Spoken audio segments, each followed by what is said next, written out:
The special meeting is called back to order. Will the secretary please note that all board members are present? The first item on the agenda is 3B, motion to adjourn the executive session. Is there a motion to adjourn the executive session? I'll motion. Is there a second? Second. A motion has been made by Member Parr and a second has been made by Member Oliver. On that motion, those in favor, please indicate by saying aye. Aye. Those opposed, please indicate by saying nay. Motion carries. The regular board meeting is called to order. Will the secretary please note that all board members are present? Please note that today's meeting is being live streamed. Also, please note that we have Spanish interpreting services available in the back of the room. Board Member Hernandez, will you please speak in Spanish? My brain's dead. I couldn't think of what it was called. Because it's not, I'm mixing up translate and interpret, so will you please translate, interpret? Say it again? Yes, just say that we have Spanish speakers in the back of the room. Okay. Si Please. hablan español, vamos a tener intérpretes ahí atrás, afuera de este salón. So, si necesitan esa traducción, por favor, vayan ya en el principio del cuarto. Gracias. Thank you. The next item on the agenda is 1C, Pledge of Allegiance and Moment of Silence. As we stand, Board Member Austin will lead us in the Pledge of Allegiance, and please remain standing for the moment of silence. Please join me in honoring our flag. I pledge allegiance to the flag of the United States of America and to the republic for which it stands, one nation, under God, indivisible, with liberty and justice for all.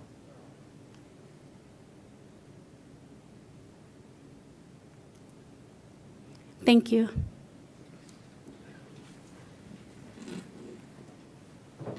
The next item on the agenda is 1D, Land Acknowledgement Statement.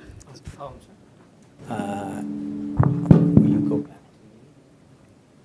Oh, I did skip. Sorry about Yeah. that. That's okay. Dr. G. All right. President Ross, members of the board, it is Music in Our Schools Month, and hopefully many of you, as you showed up, you got to see the full concert outside. I want to thank everyone involved in the outside performance, but we did want to have one brief performance here inside of the boardroom itself. So would love to invite our performers to come up. There we are. So National Anthem by Maryville Choir. This is the choir director, Miss Amanda Taylor. Outside it was the Maryville Contemporary Music under the direction of Mr. Ruben Macias, but would love to turn it over to our Maryville singers.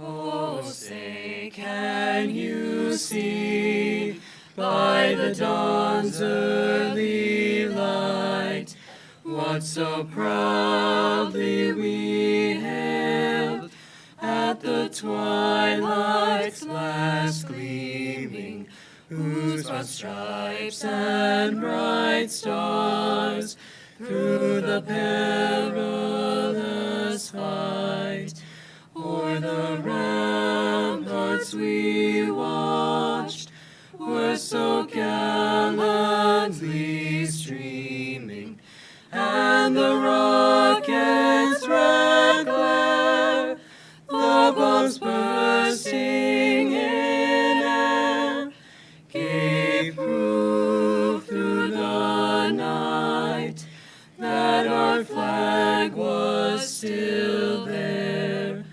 Oh, say does that star-spangled banner yet wave o'er the land of the free and the home of the brave?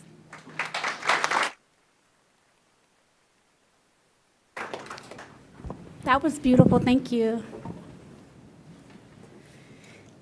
The next item on the agenda is 1D, Land Acknowledgement Statement. Please remain seated as Board Member Hernandez reads the PXU Land Acknowledgement Statement. So thank you, Madam President.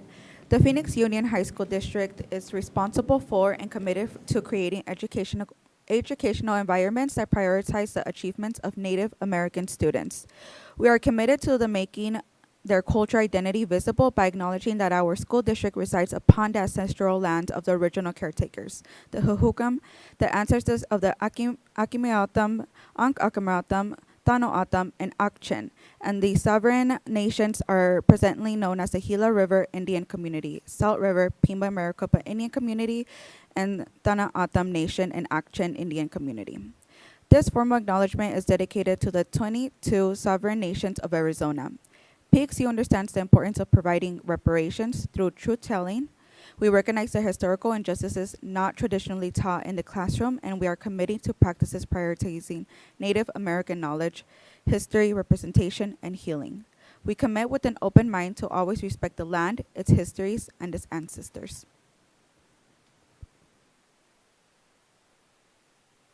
Thank you. Art display. Oh my goodness. Alhambra High School is proud to present this month's Governing Board art collection from the creative minds of our visual arts students. Alhambra continues a 60-year tradition of high-quality arts instruction with courses and spaces that allow students to creatively explore the world and build the critical thinking skills needed for a career and life. Alhambra's visual arts electives year over year represent the most requested electives and has been the incubator for 2 new courses, cartooning 1 through 2 and scale model making 1 and 2. Both courses represent Alhambra's commitment to innovation and access to art. Recently, Alhambra had its first campus-wide art show in over 10 years and was very successful and well attended. Alhambra's visual arts program has also been recognized as a gold-rated exemplary arts school program by the Advisory Committee for Arizona Arts Education. Please enjoy the creative works of Alhambra's visual arts students. Thank you for your continued support of the visual arts at PXU.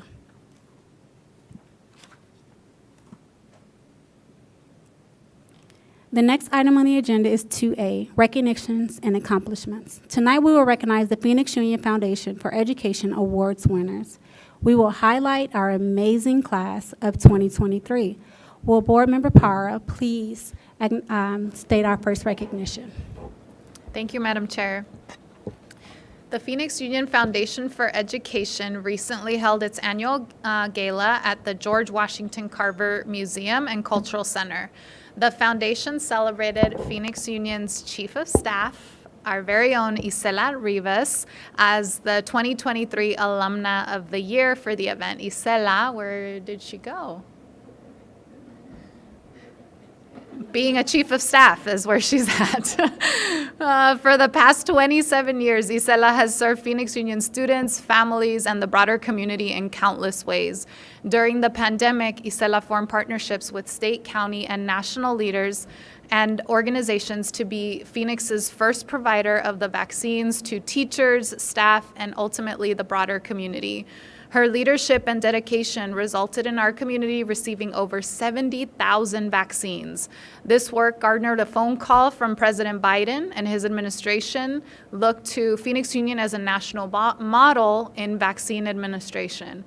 Ms. Rivas is a dedicated public servant and someone who exemplifies the PXU core values of compassionate, collaborative, committed, courageous, creative, and conscious leadership.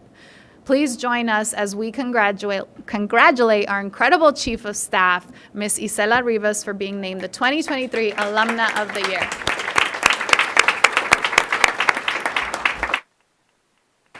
I was told that you were giving a speech. We're ready.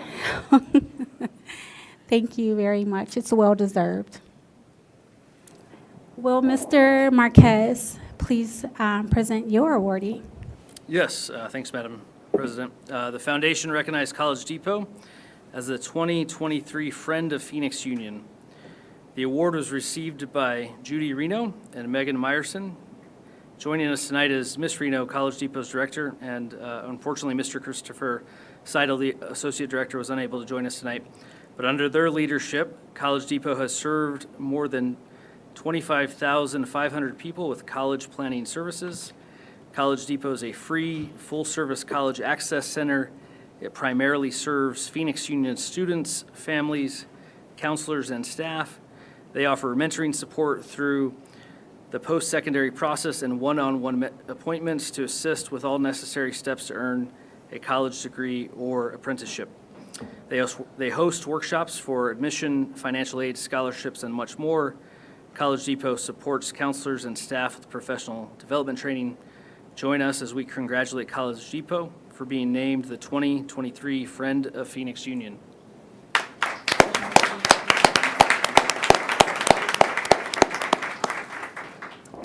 And Member Austin, will you share your awardee? Yes, thank you so much, Madam Chairman, or President. The Counselor of the Year is Adriana Tolles. The 2023 Counselor of the Year for the Foundation is Adriana Tolles from Cesar Chavez High School.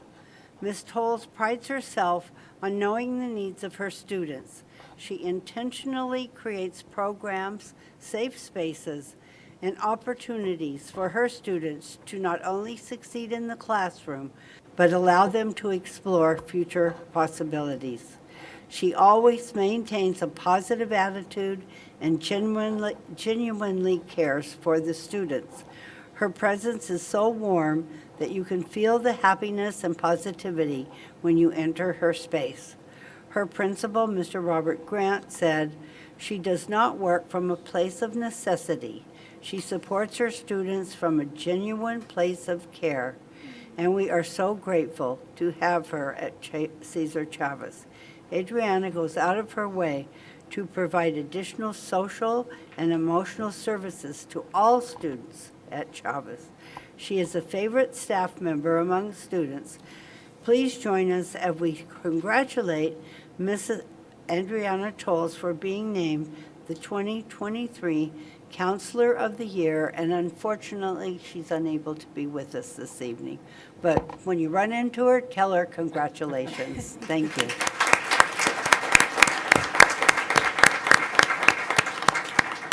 Thank you all. We're going to do one group picture, members. So we have to go out here Are we and ready? take a group picture.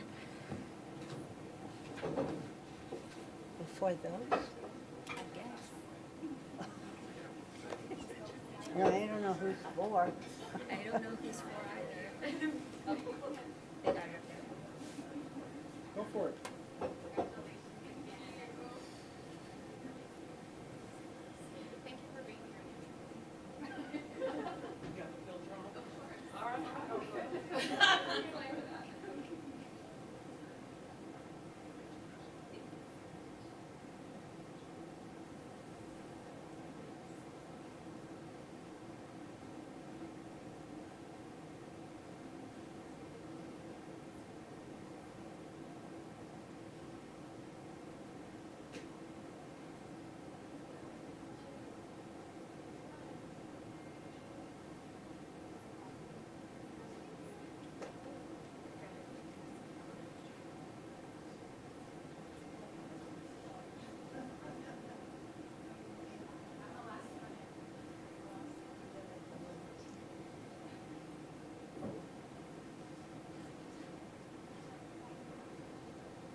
The next item, next we will celebrate the class of 2023. This evening, we highlight a handful of PXU students who exemplify our mission to support our students' success in college, career, and life. The students recognized this evening prove that hard work leads to success. And I have the honor of introducing the first student. Our first student being highlighted tonight is Sam Dillon from Betty Fairfax High School.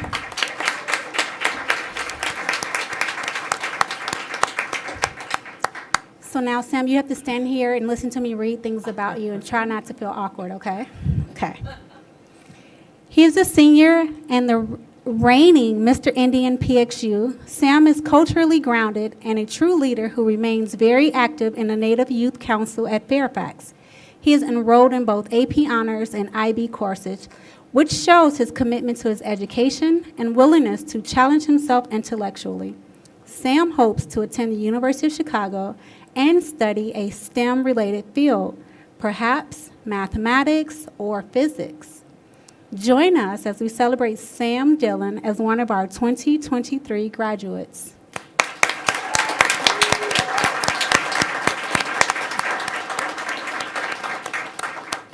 Clerk Napa, will you have him joined by another student, please? Thank you. Nitza Galdamez, Carl Hayden Community High School.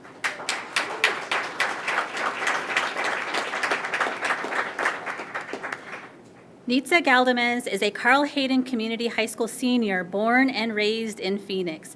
She has a dog named Canelo and enjoys watching soccer. She currently works in the community raising money to support students in the foster care system. During her high school career, she realized her passion for helping others in the medical field and is looking forward to working as an ultrasound technician. She recently toured Gateway Community College and will attend Gateway in the fall. Nitza has a strong work ethic, has overcome many obstacles, and always has a smile on her face. Nitza is a one-of-a-kind person and a model student and leader on campus. Join us as we honor Nitza Galdamez as one of our 2023 graduates.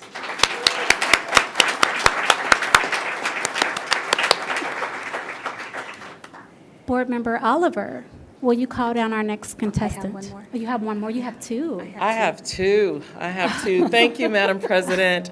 It is my honor to first present to you Ariza Meza from Phoenix Union Wilson Prep, one of my schools. Yay! Ariza Meza is a senior at Phoenix Union Wilson College Prep. She's a dedicated student and student body vice president. She is a phenomenal young lady who serves as an exemplar to her peers and underclassmen. In addition to the ADVIT, which stands for Advancement via Individual Determination College Readiness Program, she is also involved in the STEP, which is the Student Expedition Program. Recently, she earned a, wait for it, full ride scholarship to Colgate University and plans to study mathematics and economics as a first-generation college student. Woo! Join us as we celebrate Ariza Meza as one of our 2023 graduates. Congratulations. Woo, woo, woo. So you guys have to hear from me twice. Sarah Ramos, North High School.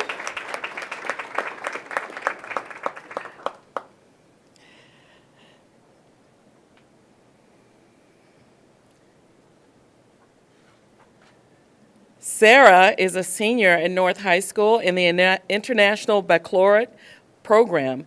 She is an IB diploma candidate and a top academic performer in her class. After she graduates, wait for it again, she will attend Yale University on a full ride scholarship. She's going to study sociology and Spanish. After earning her degree, she plans to, wait for it again, attend law school. Go. She likes to play with her Rubik's Cube, read, and run in her free time. Join us as we celebrate Sarah Ramos as one of our 2023 graduates.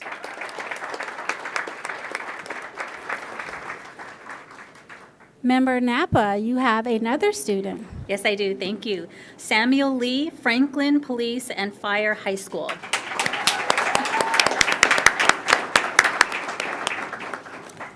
Sam Lee is a senior at Franklin Police and Fire High School and is PXU's first known Class of 2023 $1 Million Scholar, having earned $1.5 million and counting. Holy moly. So applause. Sam is an entrepreneur and owns his own business called Lee's Unlimited. He is a videographer, youth leader, district representative, brand ambassador, varsity athlete, and posse scholar. Sam plans to attend Case Western Reserve University in Ohio. He dreams of one day joining the United States Air Force and Space Force ROTC scholarship program and serving his country after college. He plans to study aerospace engineering and minor in international business affairs. When Sam is not working or helping his peers, you can find him exploring the art of poetry writing or buying gifts for his friends. Join us as we celebrate Sam Lee as one of our 2023 graduates.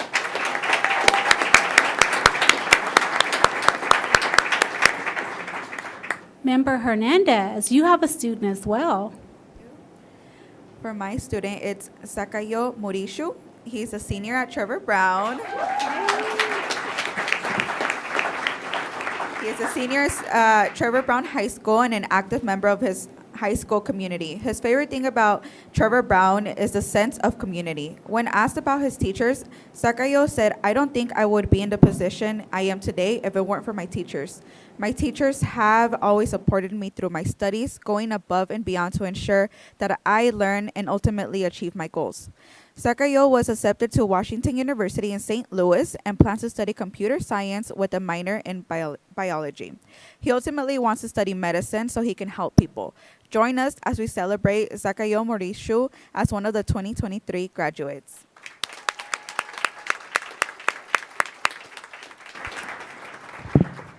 And Member Para. Thank you, Madam Chair. All right, I have Ray Rich, a senior at Central High School.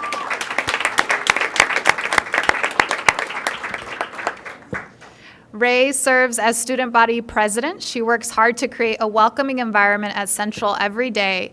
Ray helps her fellow students with tutoring and regularly helps others with their coursework. Helping her peers sparked her interest in education. I'm so excited about this. And it has become her passion. She wants to become a teacher. Ray plans, yes, let's celebrate that. Ray plans to study mathematics in college and wants to return to Phoenix Union to be a math teacher. Woohoo! Well, so please join us in celebrating Ray and all of the graduates. Ray, you definitely have a job here.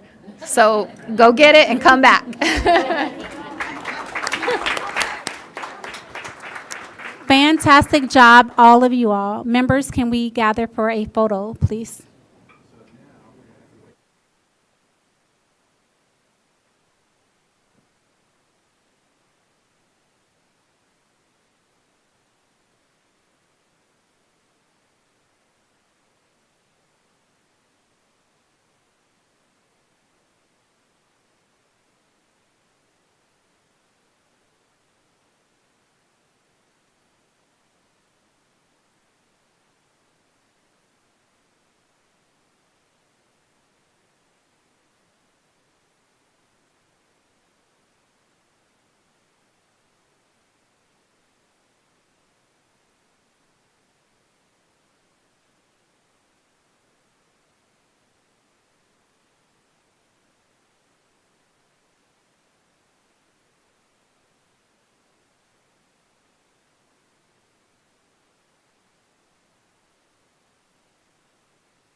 The next item is 3A, reports from student government. Tonight, we have student government representatives from Central High School, Franklin Police and Fire High School, and Metro Tech High School.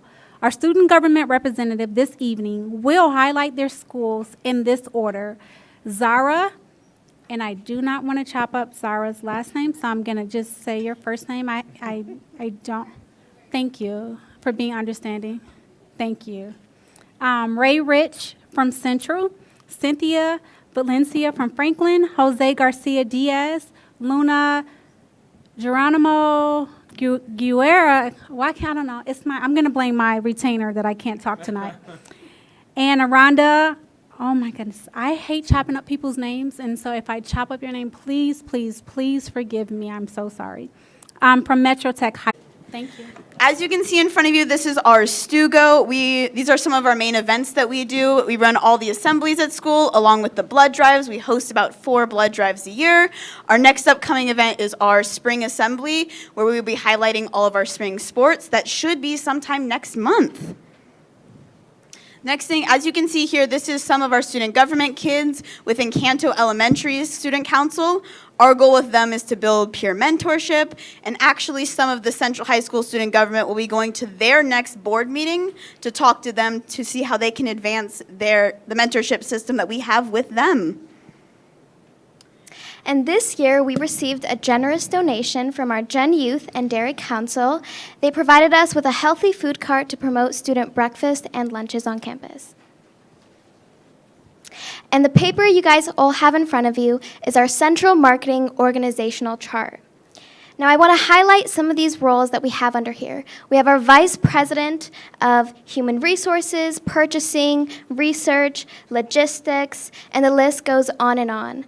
And I just mainly want you to point focus to these are real titles with real responsibilities.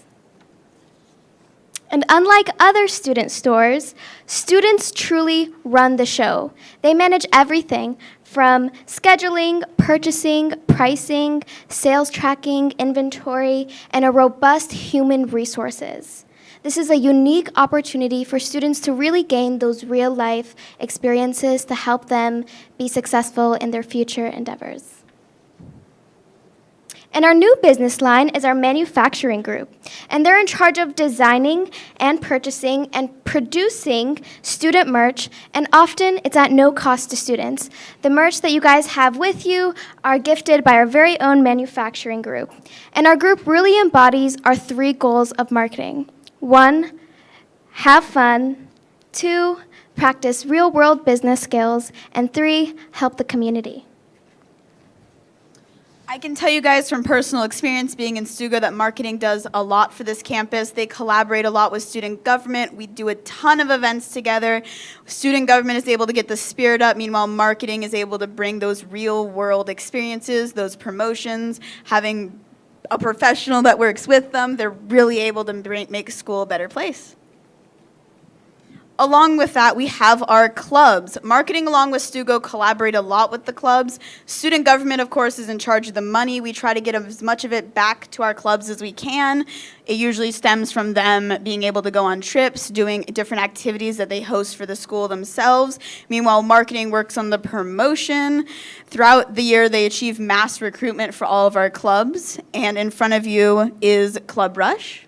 Yes, and thank you, Ray. And just like she said, we started out with individual club events first.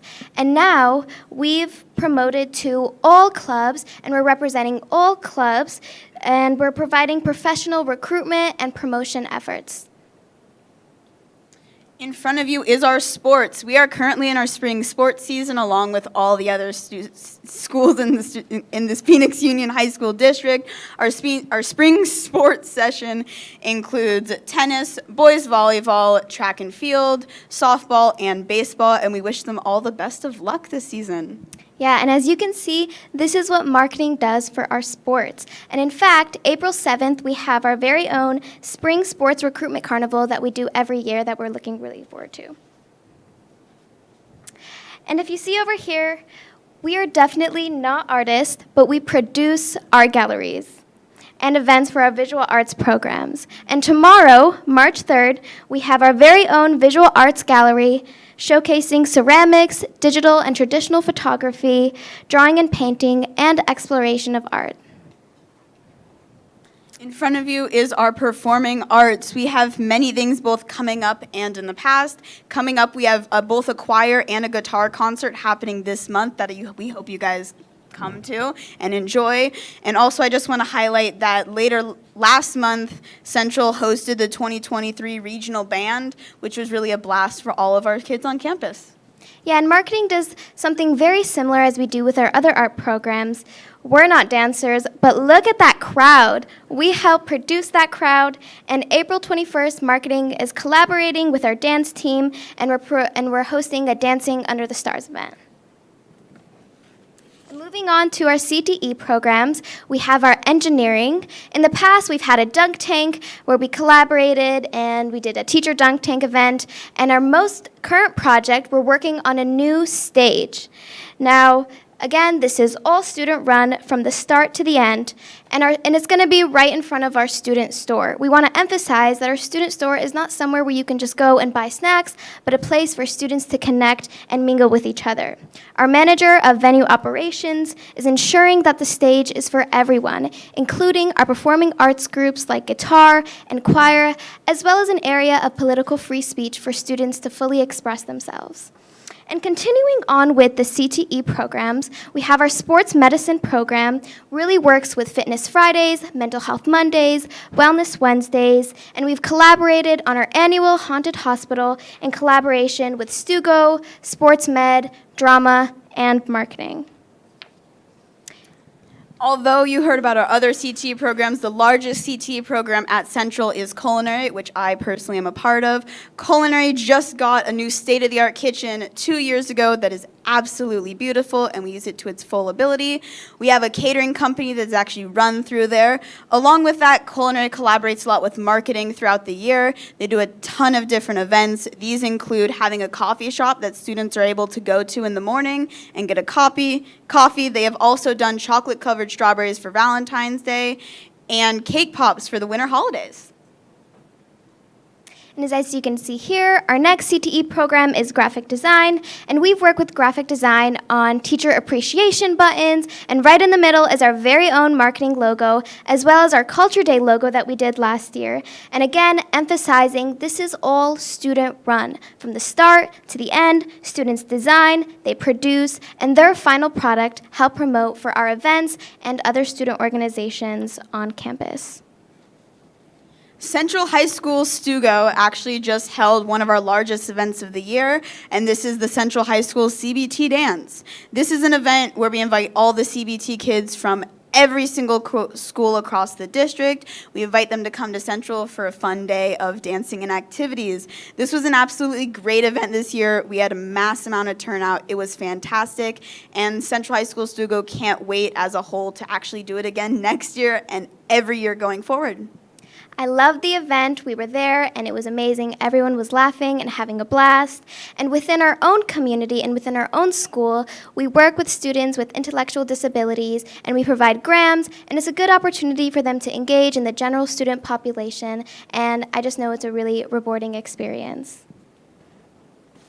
Now, our next big thing at Central that we've been building up for 2 years now is our fundraising and community service. Soon, we will have a system to support every student organization on campus with professional promotions and fundraising. Now, I am the president and founder of Zenden. Again, thank you, Dr. Geston, for your amazing donation. This is Zenden. We can all agree that mental health is so important in our students and in our communities. And with Zenden and marketing, we've collaborated and we've done many stress-relieving activities such as Chains of Hope, Letters to Me, the Zen Garden, and many more. And we've collaborated with other events with other mental health organizations such as Teen Lifeline. Although you guys have heard about what we're doing now and what we've done in the past, we want to tell you guys what we are going to be doing in the future. On this, we also have the CBT dance. We have already hosted that, and we talked about it before. We have our gifted program promotion, which will shine light on those students at our school. They're in the gifted program. They wholeheartedly deserve it. They are fantastic kids. We have the Sun Career Fair coming up. At the end of the year, we will have free physicals for all the kids in sports, along with sports recruitment, as Zara has previously said. We will have a movie night coming up. The STEM fair will be coming up with the accounting group. We're going to have a dance party for the entire school, and then Culture Day. And talking about Culture Day, Tell us about Culture Day, Ray. you guys are all invited to our Culture Day. Now you tell us about our Culture Day. Culture Day, that date is actually wrong, but it's April 28th, and this is Culture Day. This is our biggest event that has broken records on campus-wide participation with not only independent students, but with student organizations as a whole, including our visual arts programs, students, our Stugo, our culinary, and our very own fashion show and performances highlighting Central's diversity. How amazing is that? It was an absolute hit last year. I loved it so much. And it's run by students for students, and you don't want to miss it, so I hope to see you all there April 28th, and thank you so much for having us. Yeah, thank you very much. We hope you guys enjoyed our presentation. Thank you. I think this one's theirs. Thank you both for that very engaging, very informative, very well-structured presentation. Thank you so much. Our next student is Cynthia. Yes, sorry. Madam President? Yes. April 28th is our PXU Governing Board retreat. Are we going to have time to walk over Central, right? What time is the culture? Around lunchtime. It'll be during both a lunch and lunch. We'll be here so we can actually do it. Thank you. Sounds like a plan. Great idea. That's a great idea, Clerk Napa. Thank you. Our next student is Cynthia, and she's joined by another student. Tell me your name. Sam Lee. Please give us your presentation, please. Thank you. Thank you, Zara and Ray. I'm Cynthia Valencia, the student body president from Franklin Police and Fire. And I'm Sam Lee. I'm a SUGO mentor and a Superintendent Service Corps member. So starting off, we have the Freshman Academy. This is something we do every single year before school starts to introduce freshmen, to get them comfortable with our environment, to make friends, to let them know about clubs, and to avoid the awkwardness that every year has. Here we have the freshman information. We do this every single morning to honor our flag, and every single afternoon, here we have our amazing principal, Mr. Cabrera, talking to some of the students and just getting them familiar with our policies, because we do have uniform and our strict rules. Next, we have the Franklin Clothing Closet. This is something that was started last year. So you're able to go to the closet, and if you need belts, if you need uniforms, if you need shoes, house items, anything you need, you can find there. As you can see, I'm in the picture. I was looking for some jeans, and I found them. Graduates are able to donate their uniforms. I have donated some of my clothes, and we have collaborated with our neighborhood around Franklin to get to fundraise and to get donations, which has been really, really successful, and we're just expanding it as time goes.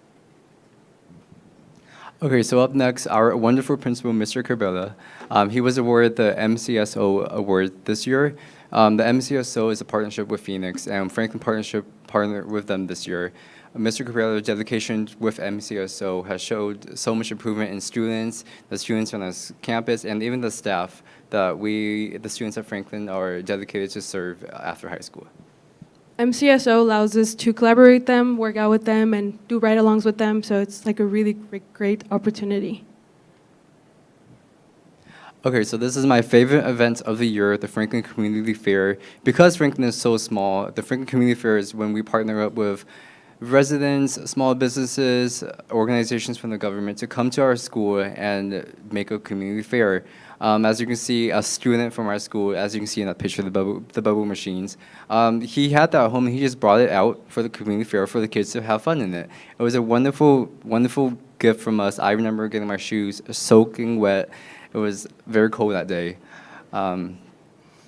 And then this is also one of my favorite events. Because Franklin is so small, we do not have any sports at Franklin, so we play at other schools. For example, I do track at Alhambra. And I do softball and volleyball at Alhambra as well. And because we don't have sports, we do have a courtside yard where we play basketball. And this year, unfortunately, the juniors won. I still think it's rigged, but the juniors won in our basketball team. And in that, we also do our homecoming prince and queen. And then up next is our food box that we have at Franklin. So the food box is founded by a student member that made it into one of the biggest organization in Stugo. The food box we do them sometimes in Thanksgiving, winter, even spring break, and it's just money that Stugo saved for students that need food during the winter and the time off from school. And it's great because with food box, even I used it in the past. My friends used it in the past, and it's food that's for free that we invested in other people, companies that have invested in us. That wraps up our presentation. Thank you guys so much for your time. Thank you. Thank you both. That was a really good presentation. Thank you. Great job, you two. Will Jose Luna and Arana please come to the podium?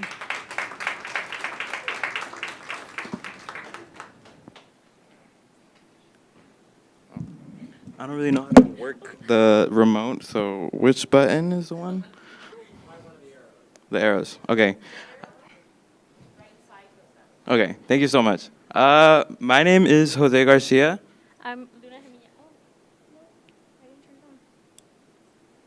Is it on? Okay, yeah. I'm Luna Jimeniano. And I'm Ariana Aldaco.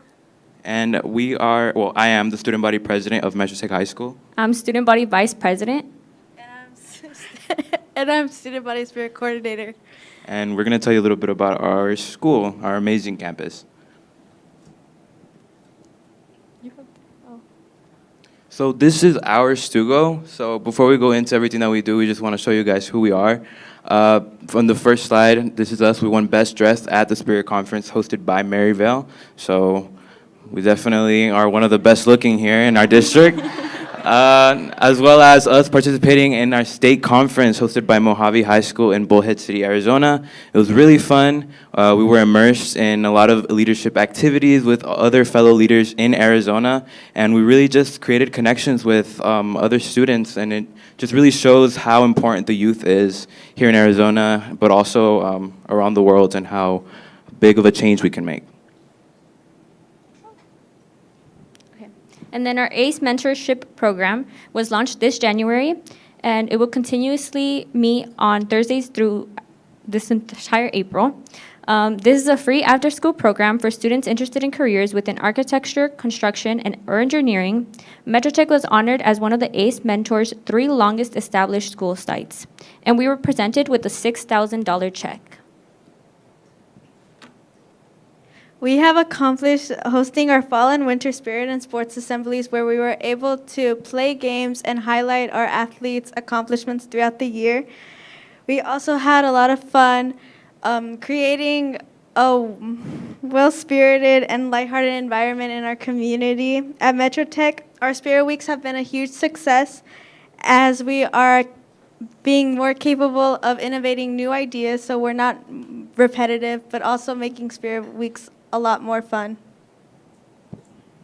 All right, so here at Metro Tech, community service is definitely a big part of our campus, and we begin with our blood drive. We had about 103 donors, so those were seniors and juniors, and definitely we had a huge turnout. A lot of them were there for the amazing snacks that were provided, but we are lucky to have so many wonderful students that had such a big heart to donate blood. We also had a trunk or treat for kids on Halloween where we invited the community to come on campus and just create an amazing atmosphere for everybody, as well as participated in Feed My Starving Children, where all of us as a Stugo, we packaged 44 boxes to send to Uganda, as well as participating in district events like the Cesar Chavez Champions Cheers event, where we connected with students in the local elementary school. And then for our freshmen, we have had several events, like they visited the ASU to listen and meet Colette Smith, the NFL's first Black female coach in history.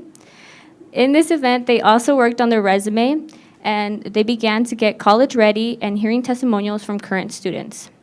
We also had a brunch for them celebrating all freshmen who got A's and B's during the first semester to recognize their accomplishments and keep them motivated.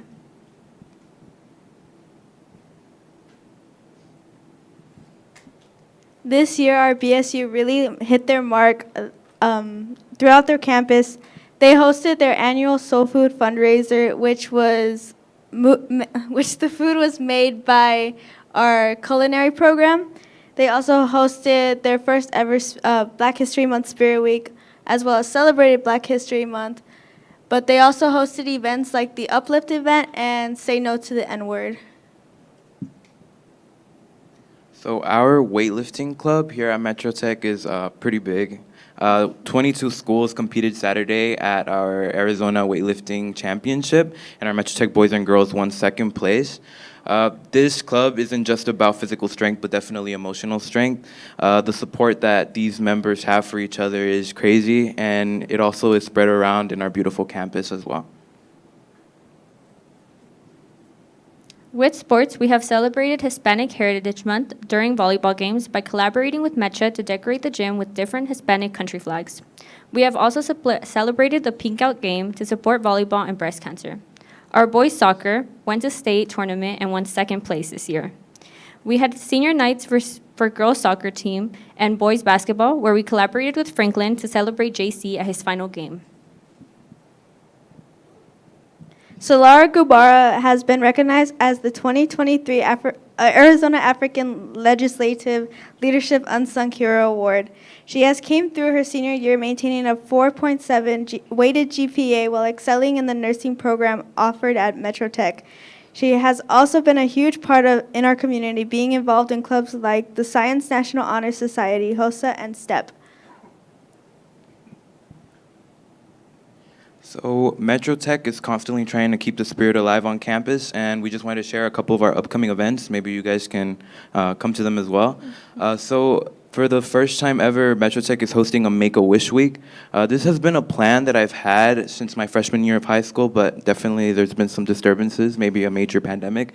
So we weren't really able, just a tiny little bit. We weren't really able to plan it out, but definitely we're putting our whole heart into this. We're trying our best to make it a really big event. We want to invite other schools and open to the community as well. During school, we're going to have like pie teacher in the face, student versus teachers volleyball games. We're trying to get John Bejuice out here, and we're going to duct tape Mr. McCluskey to the wall. That's our vice principal. We're going to have a food truck festival / a Friday fun night, which Luna will get more into that. And that is the wrong date, but it will be April 20th. So if you guys would like to participate and come by, bring your family on April 20th. It is also combined with our future freshman night. So we will be showing our freshmen how dedicated Metro Tech is to the community as well. So if you guys could please come by, and we're also going to have a dunk tank, so maybe you'll see somebody get dunked. And then I'll pass it on to Ariana for period pack. Our campus is holding our first ever period pack throughout Women's History Month to help collect products for women on campus who do not have access to their needed menstruation products. We are accepting donations at this time, and half of the proceeds will go to our campus, but also the other half will go to a local women's shelter. And then our prom will be at Phoenix Art Museum on May 6th. It is Met Gala themed, and it will provide live entertainment.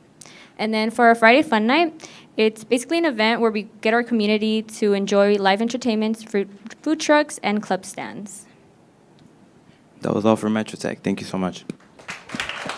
Quick question. for Women History Month, the donations, are they financial or actual products? They're Or both. They're both. Okay, thank you. Everyone, will you please join me in congratulating all of our students? They did a fantastic job tonight.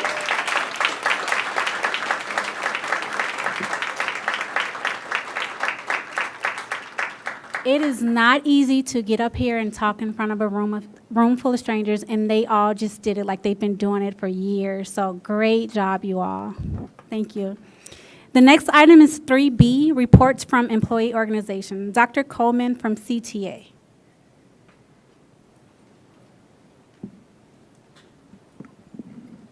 Hello and good evening, President Ross. It feels really good to say that. Governing board members and Dr. Gueston. I'm going to be very brief tonight because I think tonight is more about students than it is about the adults. So just a few highlights. As far as CTA is concerned, we are still in the IBM process. We hope to bring language to you by May, which means we have to go through an agreement, ratification, and all those other things. We hope to bring those to you by May. This year is kind of different because normally tonight would be like the night before the day before spring break. Not this year. So we still have another week to go. People are busy on campuses. They are working really hard. Our students are working really hard. And when we do get to break, I hope we can enjoy break. I also want to take a minute just to talk a little bit about the foundation. You will get that report next month. But we did have the gala, and I appreciate you all recognizing our honorees from the gala. I also want to let you know that on April 21st, we will have the golf tournament, and hopefully those invitations have gone out. And I believe on April 25th, we will be at Central High School and enjoying all of their lovely facilities, including their culinary. So please, if you haven't seen the invitations, look for them. They are coming out. There's a golf tournament. There's a scholarship banquet at Central, and we appreciate all of your support. Thank you. Thank you. Ms. Anastasia Jimenez, CEA President, please.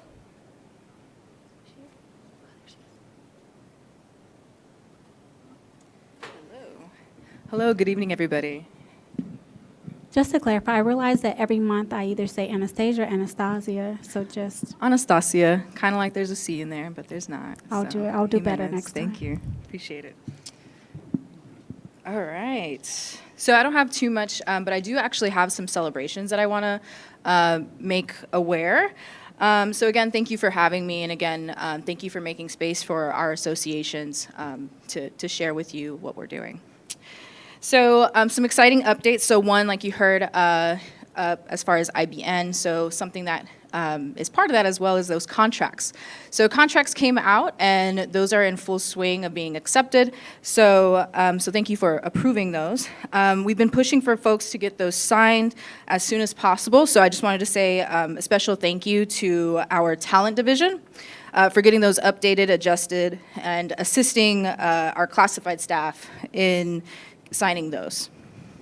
Another update is elections. So it's election seasons for our associations, and they're in full swing. So more updates for that will be forthcoming, but I just wanted to note that I'm excited because I'm anticipating some new leaders and some new folks to work with, so that's exciting. Another exciting event that happened just this weekend, on Saturday, Phoenix Coding Academy held their community fair and resource fair. And so they had, tons of vendors, agencies, organizations on site providing services, including immunizations, health screenings. So it was a huge undertaking, and it was also a huge success. We also had a CEA-sponsored lunch, and so CEA brought the grill and some hot dogs and chips and drinks for folks, and so that was for all attendees, including the vendors and agencies. So we're really happy to be able to provide that for our folks. Something else that's super exciting that I think I'm really passionate about is some of our professional development opportunities. So this board meeting and the last board meeting, we actually approved some travel for our ESPs, or educational support professionals. And that is to include 8 of our own PXU ESPs that will be presenting on a national level with the National Education Association at both the NEA ESP Conference in Seattle, Washington, and the NEA Leadership Summit in San Francisco. So again, thank you all for approving that travel. It really helps because it supports the development of our professions. And then lastly, I like to conclude my reports with just some recognitions. So again, recognizing all 9 career families of our educational support professionals. And for the month of March, CEA is recognizing our clerical services. And so perhaps they're one of the most well-known or identified career families of our ESPs. But our clerical staff is committed to our communities in more ways than we might imagine. So they make the first and last impression of our sites with daily interactions and relationships with students, parents, community members, and staff. They play major roles behind the scenes when managing all the office operations of a campus or site through maintaining student records, processing documents, scheduling, etc. So they assist in ways that support the functionality and efficiency of our district practices. And they are critical in ensuring students and schools succeed district-wide. So you can find these clerical service ESPs in nearly any department, district-wide, in any space. So those include our office assistants, senior office assistants, administrative specialists, payroll technicians, specialist managers and TCP techs, bookstore managers and assistants, grant program technicians and budget technicians, registration clerks, registrars, credential specialists, community assistants, student liaison, and the list goes on. They are literally in almost all spaces. So again, on behalf of CEA, thank you to our clerical service educational support professionals, and thank you for the care, commitment, and service to the PXU community and our families. Thank you. Thank you for your report. Ms. Leticia Avalos from ADA, the president, please come to the podium. Good evening, Board President Ross, board members, executive team, Dr. G, and community. My message is really simple. Our administrators are overwhelmingly in support of item 8C approval. It is very vital for us as mandatory reporters to have access to police officers when we have a major incident. So we just encourage that you really think about that and approve that motion. I also want to say that I'm the proud principal of Central High School, and I could not be more proud of our students and what they shared today. And that's all. Thank you. Thank you for your report. The next item on the agenda is 4A, call to the public. Presentations tonight are limited to a maximum of 2 minutes each, according to ARS 38-431.04H. At the conclusion of the call to the public, members of the public body may respond to criticism made by those who address the public body, may ask the staff to review a matter, or may ask that a matter be put on a future agenda. However, members may not discuss or take legal action or matters raised during an open call to the public, unless the matters are properly noticed for discussion and legal action. I would like to caution members of the audience about commenting on a particular individual, and thank you for not referring to any person by name. Tonight we have the option for members of the public to participate in person and virtually. We will start with our speakers who registered online. We have 3 requests to speak virtually. For each person, please state your name, indicate the agenda item or topic you wish to speak about, and limit your presentation to 2 minutes. Our first caller is Renee Dominguez. Holy moly, words are not working for me tonight. Renee Dominguez, thank you. Please provide your comment. She's not here? Okay. We're going to move on to the second. We'll come back and we'll move on to the second person, which is Michael Buster. Michael, are you there? Michael's not there either? Okay, we don't have Michael either. No, Michael's here in person. He's here. Oh, hi, Michael. 2 minutes, please. Thank you.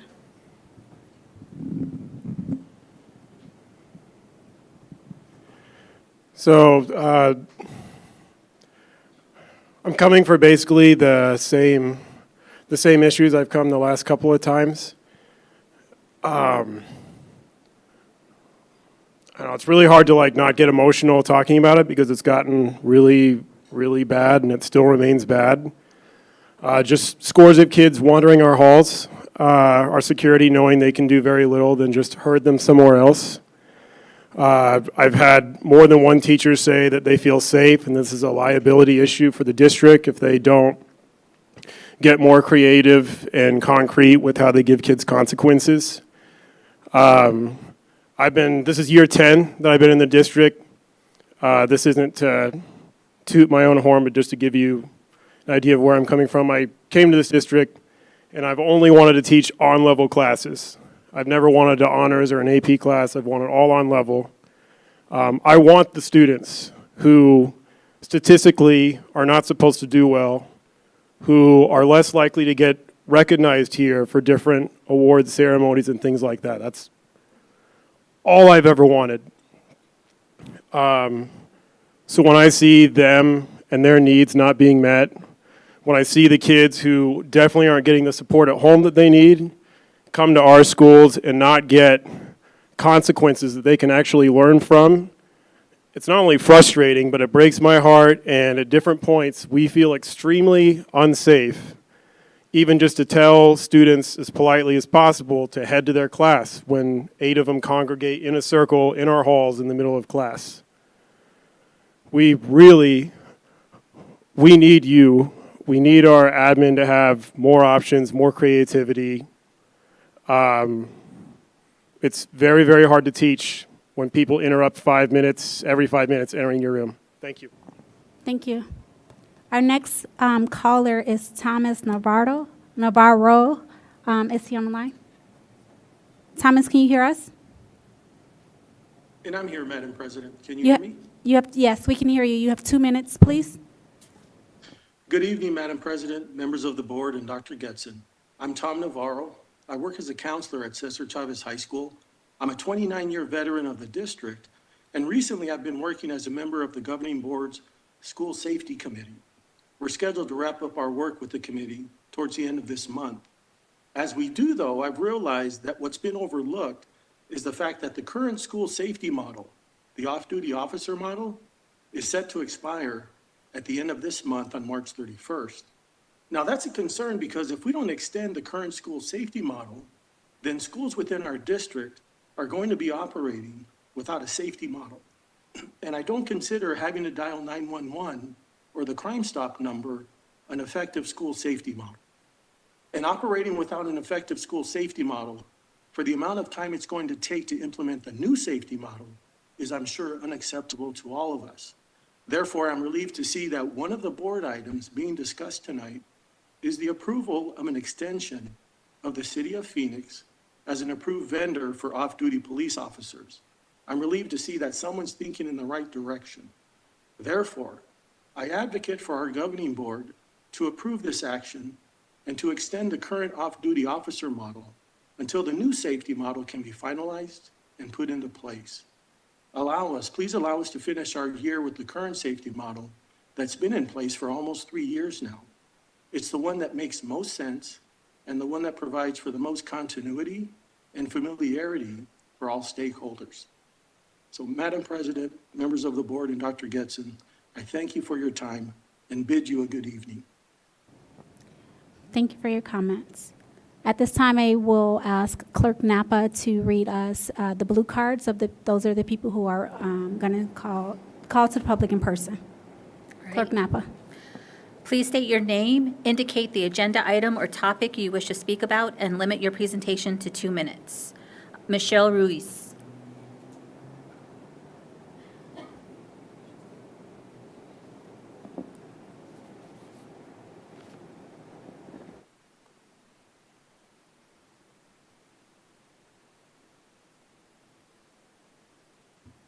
Hi, can you hear me? I suck at using this mic. Hi, good evening. My name is Michelle Reese. I'm an alumni from Central High School and a youth organizer, nonprofit Puente. I'm also here advocating for students who I work with around Alhambra, Maryville, and North High School. For 4 years, I've been here helping Phoenix Union with ideas of how can we create safety in Phoenix Union. Today I'm here to oppose the extending of the contract with Phoenix Police Department. It's very sad to continue seeing the district spend money and resources into the police department. Phoenix Union for years has done research, has collected data, have community meetings with members, and the common thing I see is that there's a lack of trust in our school campuses. There's a lack of resources, accessibility to students to reach for help, have mental wellness being. What's clear to me is that the district keeps putting the well-being of students last and in the back burner. I think this is an opportunity to the district to take it serious, what we're going to do around the safety plan. And I would love to see that resource and funding being used to counselors, mental health support, transformative justice, healing practices, and more support for the teachers, because we know a lot of the times that relies on them. And so I would strongly encourage to not continue extending this contract and start using this resource funding into places that we have been expressly showing for the past years. Thank you. John Doherty.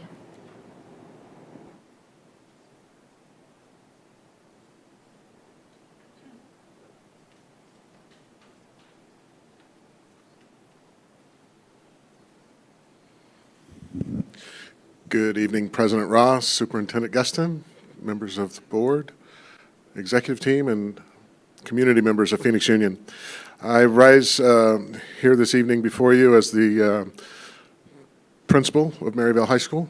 I have the honor and privilege to serve there, and I am here to ask for one thing, and that's your vote tonight in the affirmative for item 8C, the approval of extending the contract with the City of Phoenix for 3 months through the end of June, as stated, so that we can continue our school year with a predictable relationship and implementing the responsibilities we have with law enforcement. I've stated previously how those relationships can change, whether it's an officer coming in off the street from their duty that's assigned there versus an officer that is there specifically to work with us on that day or a longer term. And it helps. And so I'm here again today to ask that we continue this contract for 3 months while we continue our work on the topic and get us through the end of the school year on this one. Thank you. Have a good evening.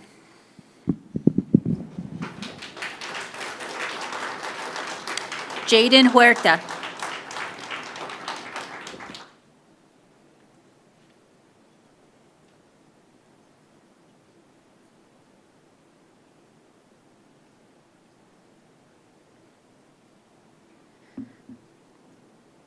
Hello, everyone. My name is Jaden Huerta, and I am an intern youth organizer with Puente AZ.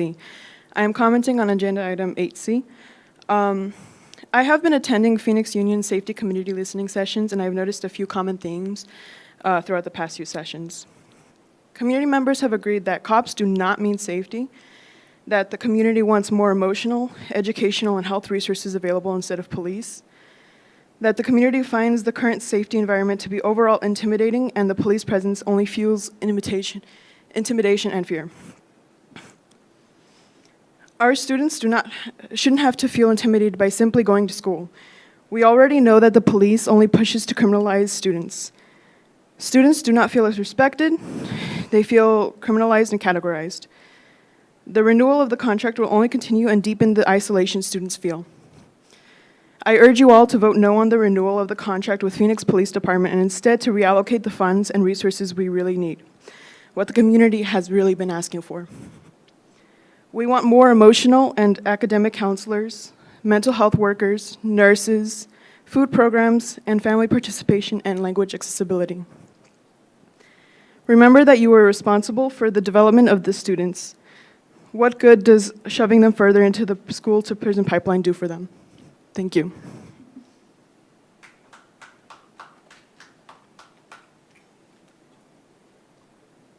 Stephanie Espinoza.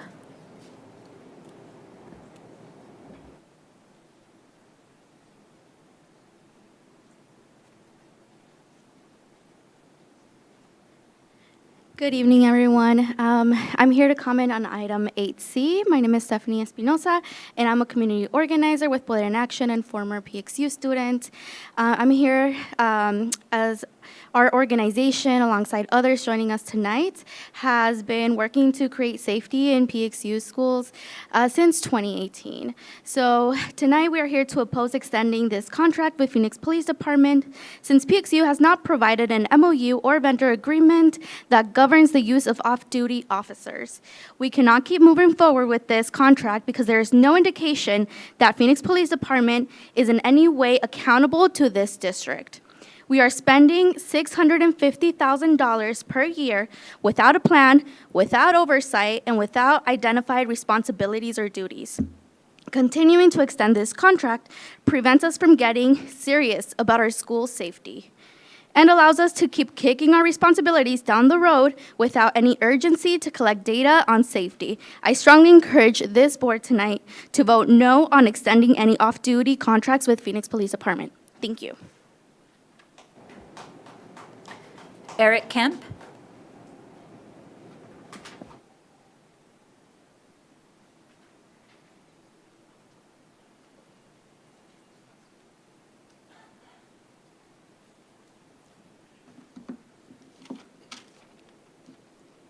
Good evening, Governing Board President Ross, Governing Board members, Dr. Getson, and Chiefs.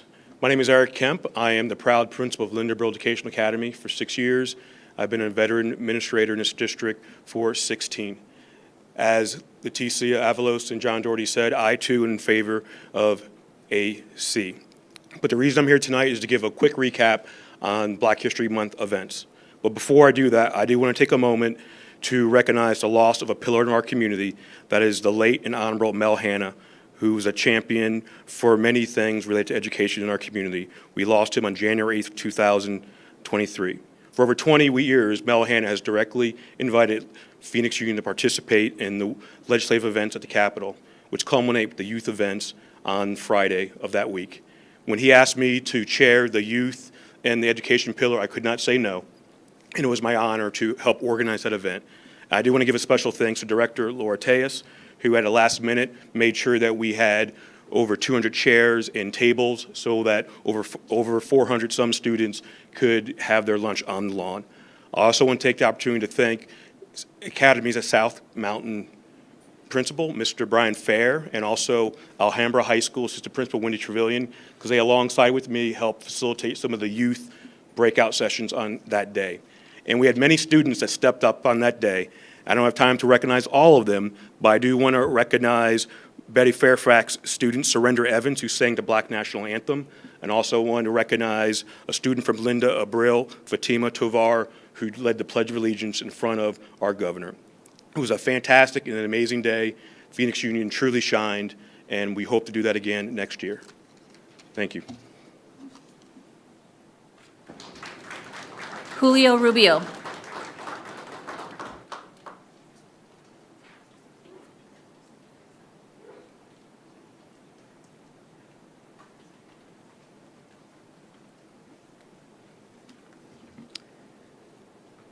Good evening, Madam Chair, Governing Board members, Dr. Gaston, and community.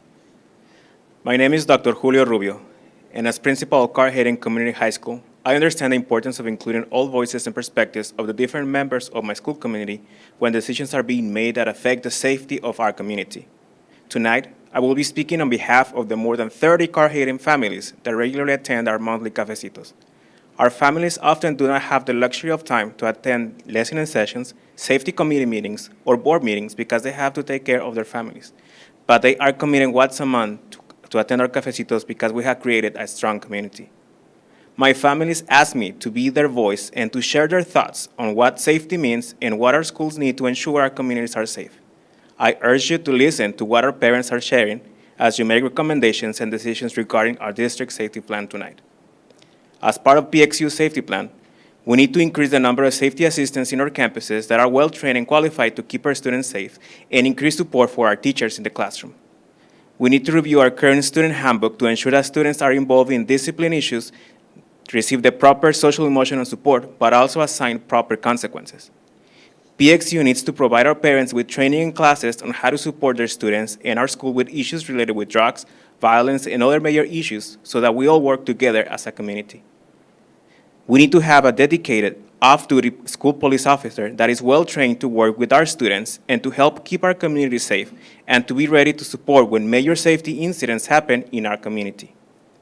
Again, on behalf of my families, I urge you to listen to their voices and to include these recommendations when you're making major decisions tonight that affect all your stakeholders and constituents. I have brought with me some statements from my families that I would like to deliver to you.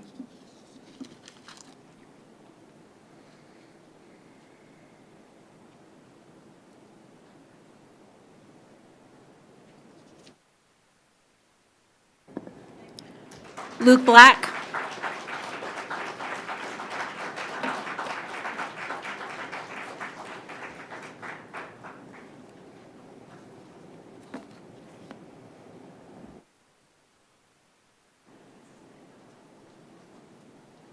Sorry, it's a long walk from the corner. Good evening, members of the board. My name is Luke. I'm here to ask you to vote no on item 8C. Continuing to work with the Phoenix Police Department puts our students in danger. For your records, Phoenix police have shot over 200 people and killed over 150 community members since 2013. Phoenix police departments point their guns at someone 18 or younger about once every day. They've done this from July 2020 through August 22, they pointed their guns 800 times at someone under 18. Overall, Phoenix PD point their guns at a community member over 400 times a month. 50% of those community members are Latino, 25% of those community members are Black. PPD use of force against indigenous and Black people is 6 times and 5 times higher than against white students, and 3.5 times higher against Latinos than against white folks.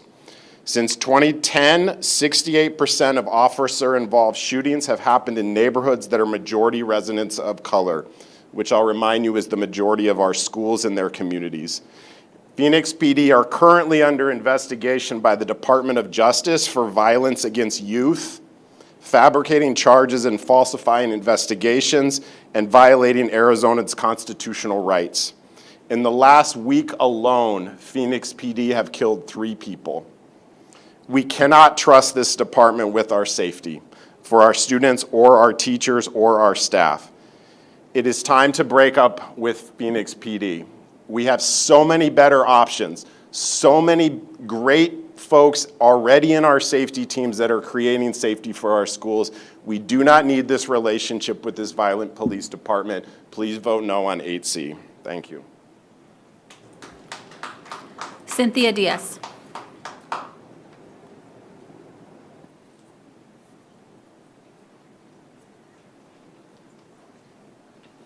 Hello, good evening, buenas tardes. I will be speaking on agenda item 8C. My name is Cynthia Diaz, and I graduated from Bioscience in 2017. I see the principal from Bioscience here, and my mom graduated from South Mountain in 1995 when I was in her belly.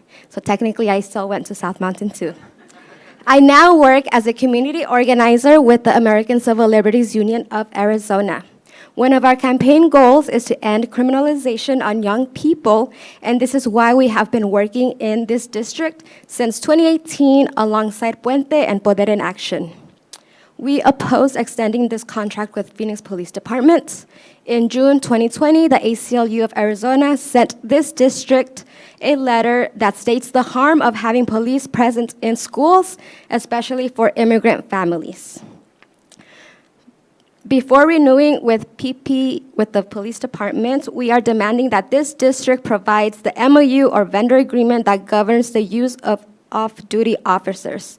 We cannot keep moving forward with this contract because there is no indication that the department is in any way accountable to the school district.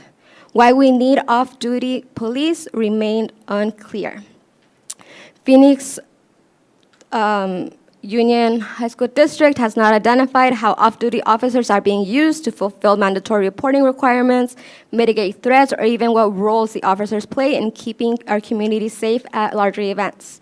And to put on the record, it costs, one police officer costs about the same to have 2 school counselors, and so this is why we're advocating to have more resources such as school social workers and school counselors, and also putting on the record that the participatory budget voting system is not easily navigated by multilingual students. Vanessa Jimenez.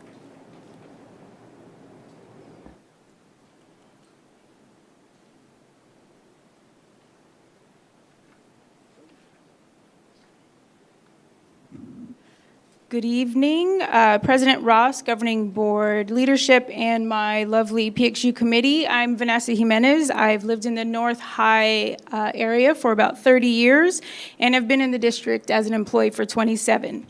I wanted to take this time during Women's History Month to welcome and celebrate our phenomenal, diverse women of our board. It gives me really great pride to see all of you, so I wanted to wait till this month.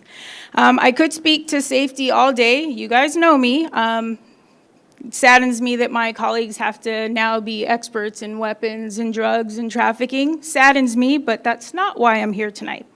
I wanted to take this time to say thank you to all the administrators and teachers and my colleagues in the ESP, Education Support Professionals, for all of their assistance in our professional developments on Saturdays. We've worked through the first 3 modules of the Teaching and Learning Framework, especially focusing on the learner profile attributes and the adult learners and how they are impacted. Also working with my colleagues, we average about over 200 every Saturday, but really working on knowing their impact on student success, no matter the position you hold. So it brings me great pride to be able to talk through that this evening. And we do it in English and Spanish, so that to me is huge. So I'm just proud to be a part of the professional development team led by Dr. Wagner, and I know that without the assistance of everyone who shows up on Saturdays, our 1,400 plus education support professionals would not be able to get the professional development they need to serve our students in our communities. So I just wanted to take this time to say publicly thank you to all of them that helped me do my work. And next one's April 15th. Since the students were inviting, I'm inviting. So that'll be our next PD Saturday. Thank you.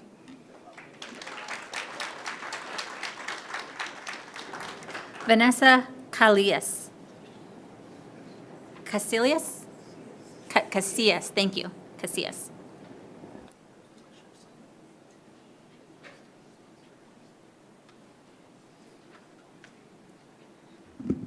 Good evening, Dr. Gueston, President Ross, and distinguished members of the board. I am Vanessa Casillas, the principal of North High School and a proud alumni of the Phoenix Union High School District. I am here to discuss the extension of the City of Phoenix as an approved vendor for off-duty officers through June 30th, 2023. It is imperative that we continue to have a strong relationship with law enforcement on our campuses and as part of the community. When we have access to this support on our campuses, the students are able to build strong, trusting relationships with them and can go to them for the support. It is important to maintain the relationship with law enforcement. As an administrator, we deal with various issues on our campuses that require support from law enforcement. The ability to be able to have that relationship is imperative as we navigate challenging issues on a regular, usually daily basis. We must continue to allow officers on our campuses and at our events to ensure that our community continues to build positive relationships and feel safe within our school communities. Thank you.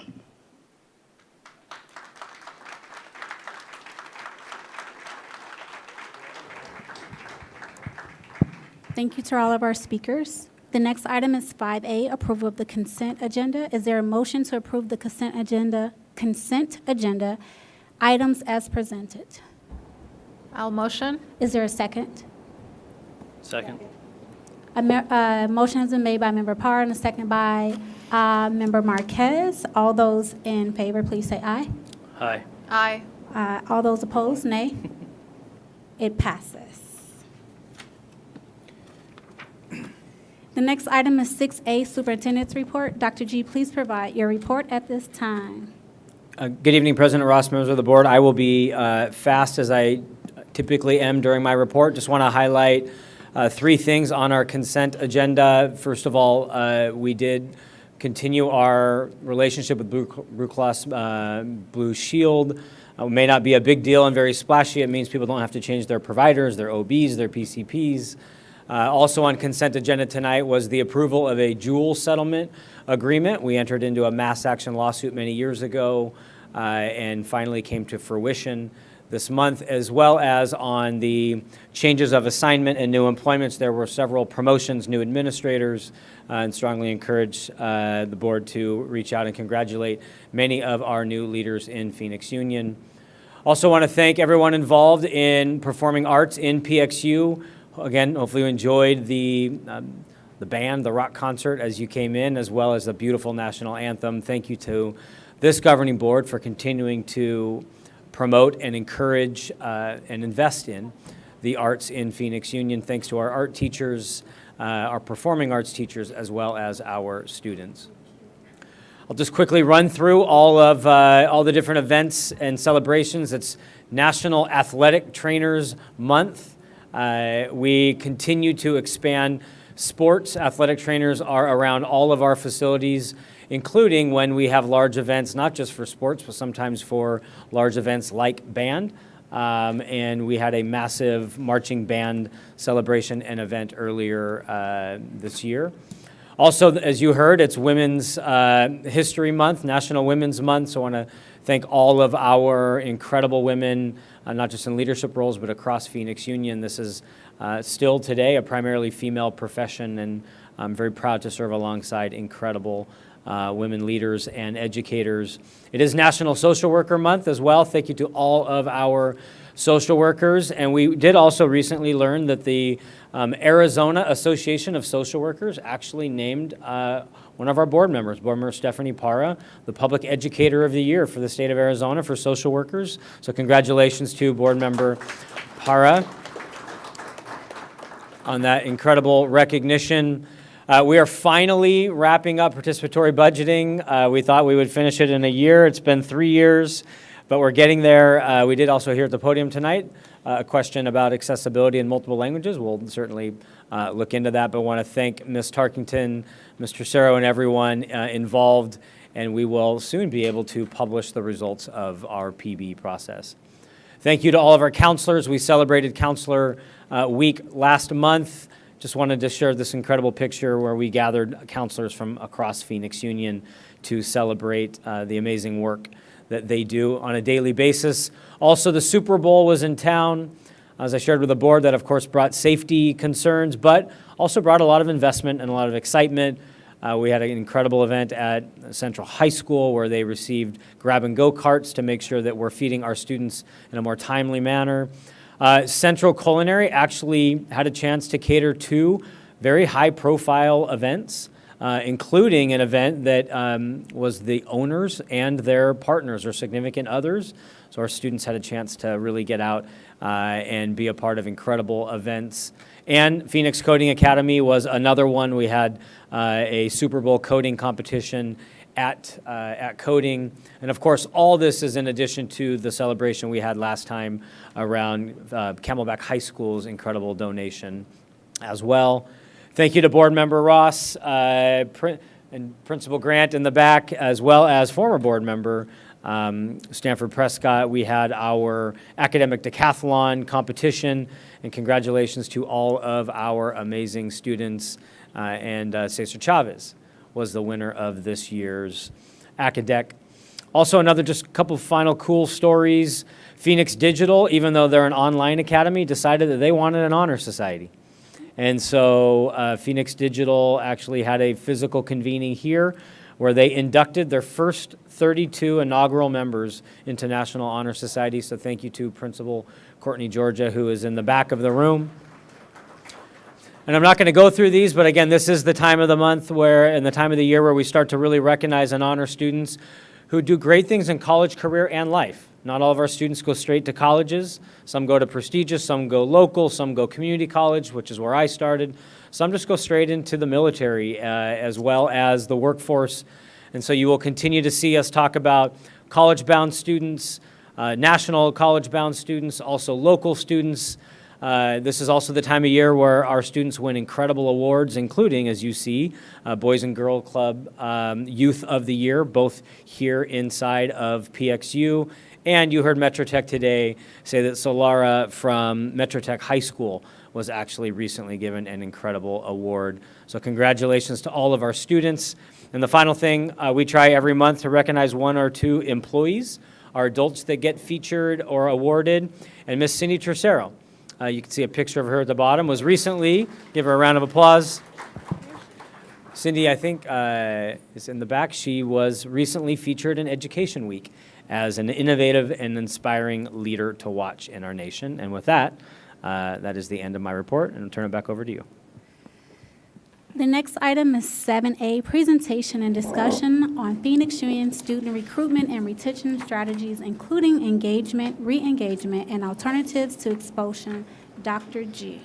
Madam President, I wanted to see if we could potentially move this item until just before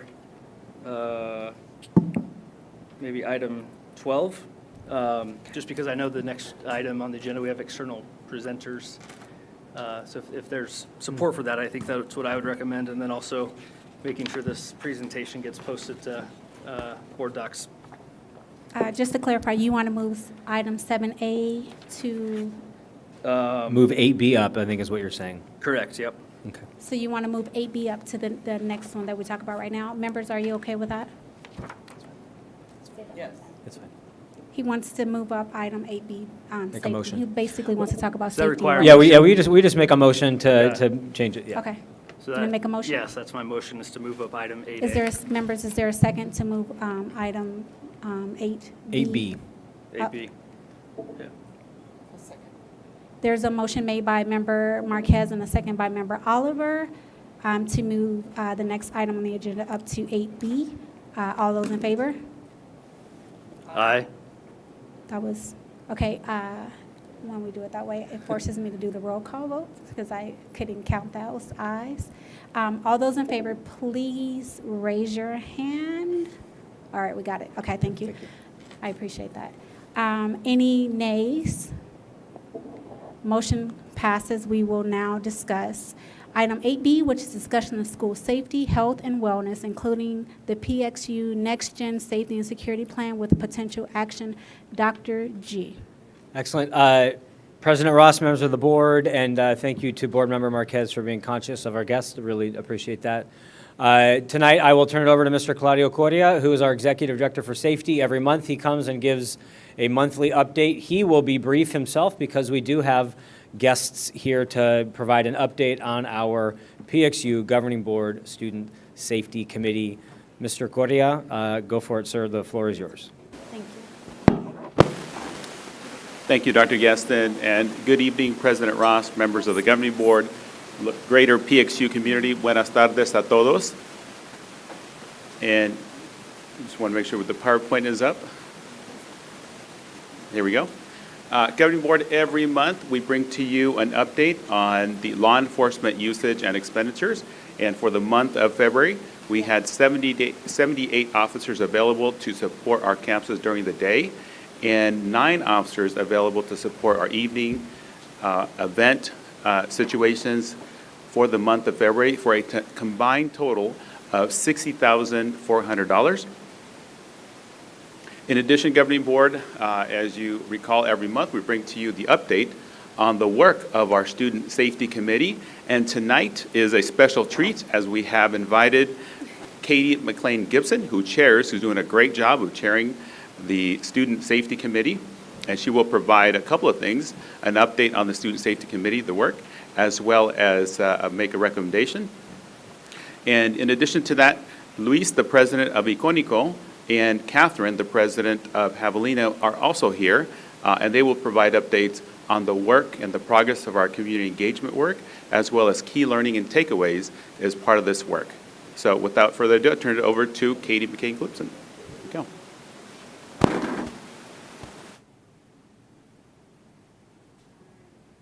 Hear me? Yes. Okay, I gotta get like real You can take close it to off. this. Okay. You can take it off. Okay, I'll just do this. Bear with me, it's a long week, a long day, and I was just doing work out there, so I hope my brain is functioning right now. Madam Chair Ross, and members of the board, thanks for having me again. I'm here to talk to you about the Safety Committee update. Have a lot more information to give you this time, and more positive information than maybe our last visit, so here we go. So, we started back in September.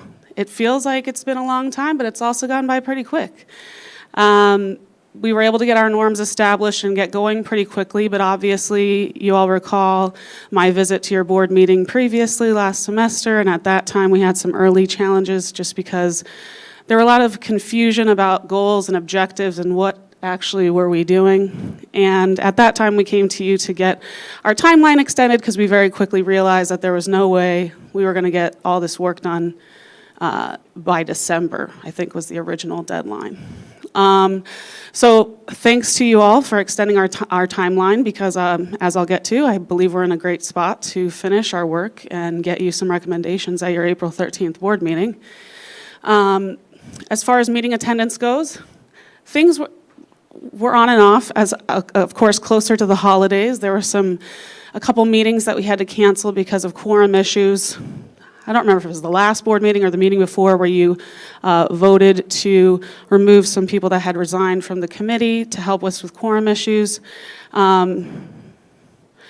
But we have two other members who had voiced their resignation since then, Ms. Hernandez and then Mr. Martin Perez. And so we'd be asking this board to consider voting to remove those two members so that for our final two meetings, we don't have any snags with quorum issues and we're able to just get done with our work. As far as kind of what we've been going over, of course, the first couple things are things that were kind of mandated by the board, which was some guiding documents from GCI and ASU reports on school safety. We've reviewed the safety models, the next-gen safety models that have been proposed here at the board meetings in the past.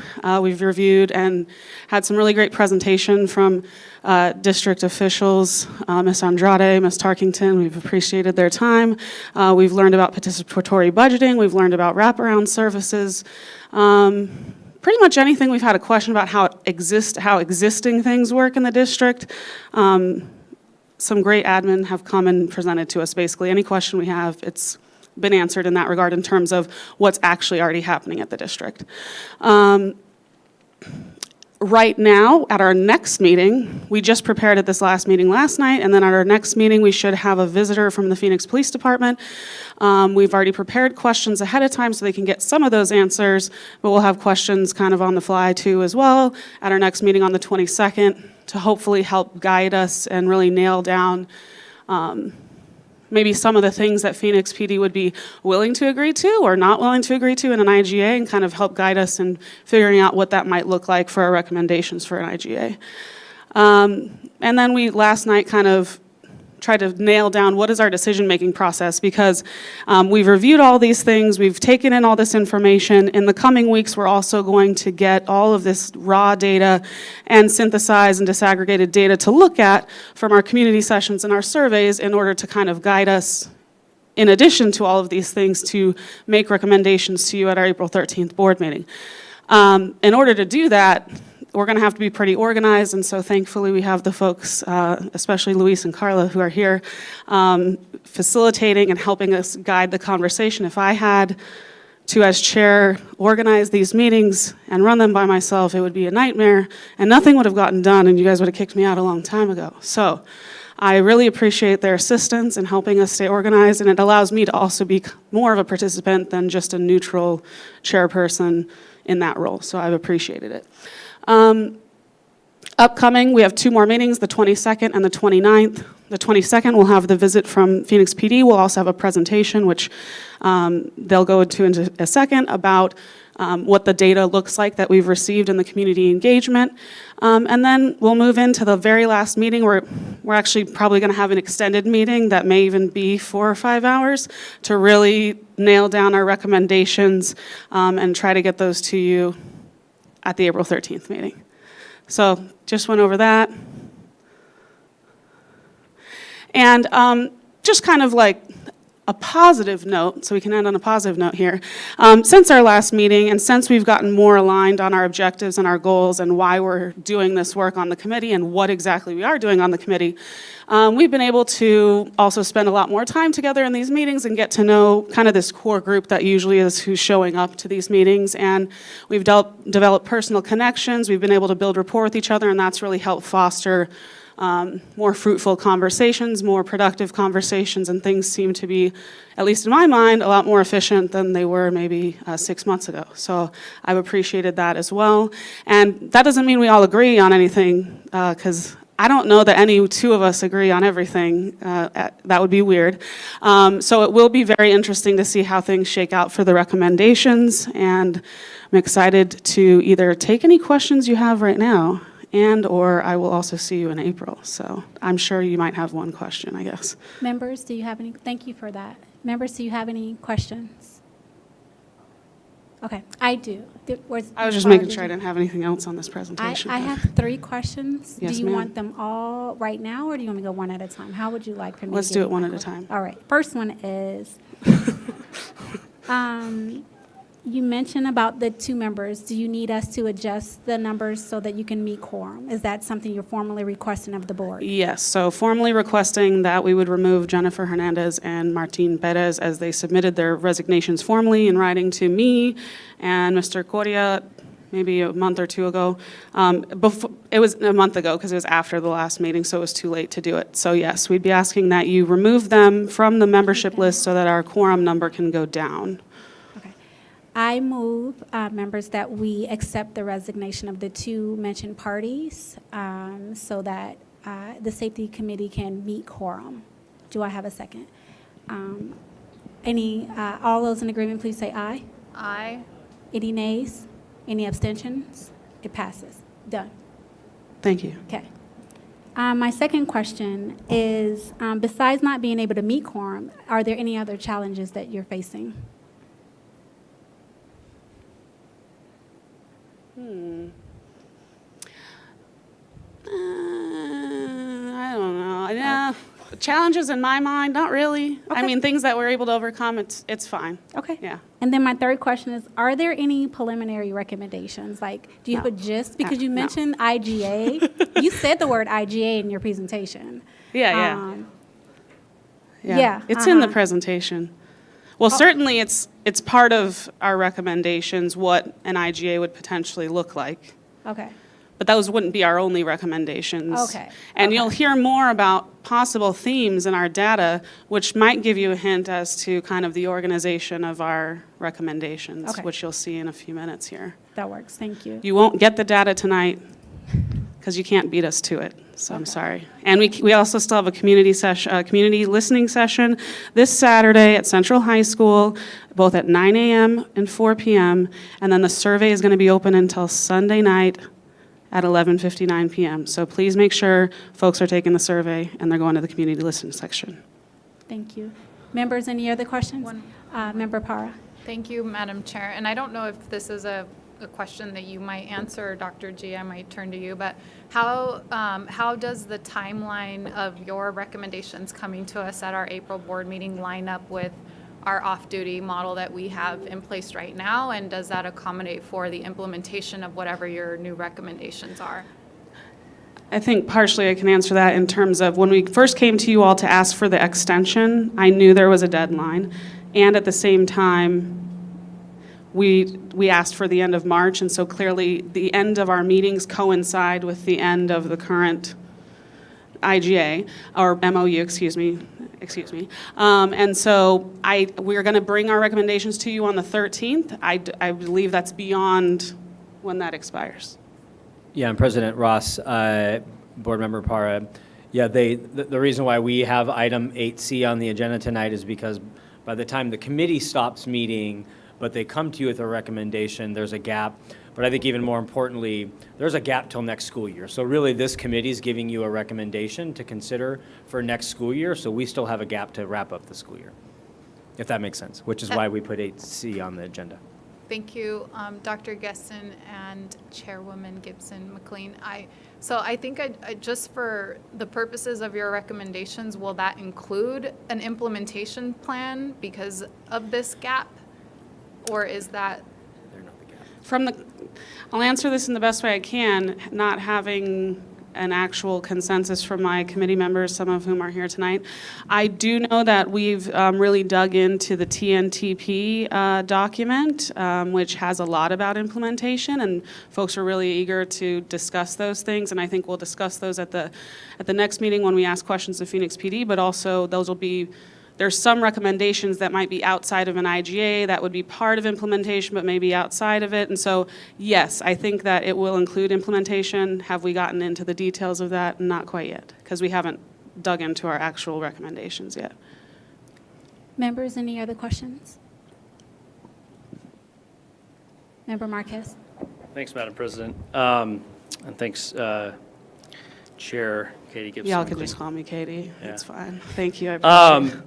I guess, so now that there's 15 committee members instead of 17, to get to a consensus, I guess you'd need 8 people to say this is the Yes. direction that we're recommending. If possible, my preference would be to see like 3 courses of action that maybe represent the diversity of opinions on the committee. I think tonight in public comment we heard, hey, this is what we would do if we had to bring SROs back. This is what we would do if we completely move around away from SROs, and what are the guardrails that are in place with that moving away completely from SROs? What are the guardrails that are put in place if we have SROs to protect our students from negative interactions with law enforcement? And then if there's, I don't know, I'm just guessing, if there's a middle group of people that are sort of seen as compromisers, like what is their recommendation, sort of 3 courses of action? Yeah, we, on the same wavelength. Last night, we had discussed briefly, and I think we'll come back to it, kind of providing like a minority opinion.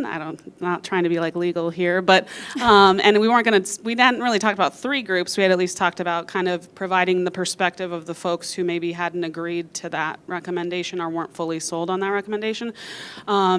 We didn't agree if we were going to do it in all of the recommendations or figure out if it was just when things seemed really split.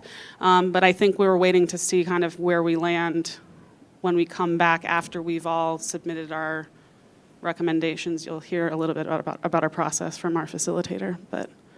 So I'm hoping that we will be able to get you some pretty comprehensive information about kind of where we all land in a general sense in groups. Thank you. Thank you for your time. Oh, thank you. Thank you. And I believe Luis is up next. Luis, president of Iconico, and he has been an extraordinary facilitator, not only for the committee, but also facilitation of the community listening and engagement sessions. Hello? Okay. Madam Chair, members of the board, Dr. Gesson, students, community, I want to start by thanking the committee and the chairwoman for outlining a little bit more about the progress that we made lately. I want to thank the district staff also, who have been extremely helpful in the last few months in helping us engage community, including principals that I see in the room, different members of the Phoenix Union community, and who really have helped us make a difference in the engagement strategies that we've used. And most especially, I want to thank the community themselves. They've been engaging in this conversation that I think at times can be difficult.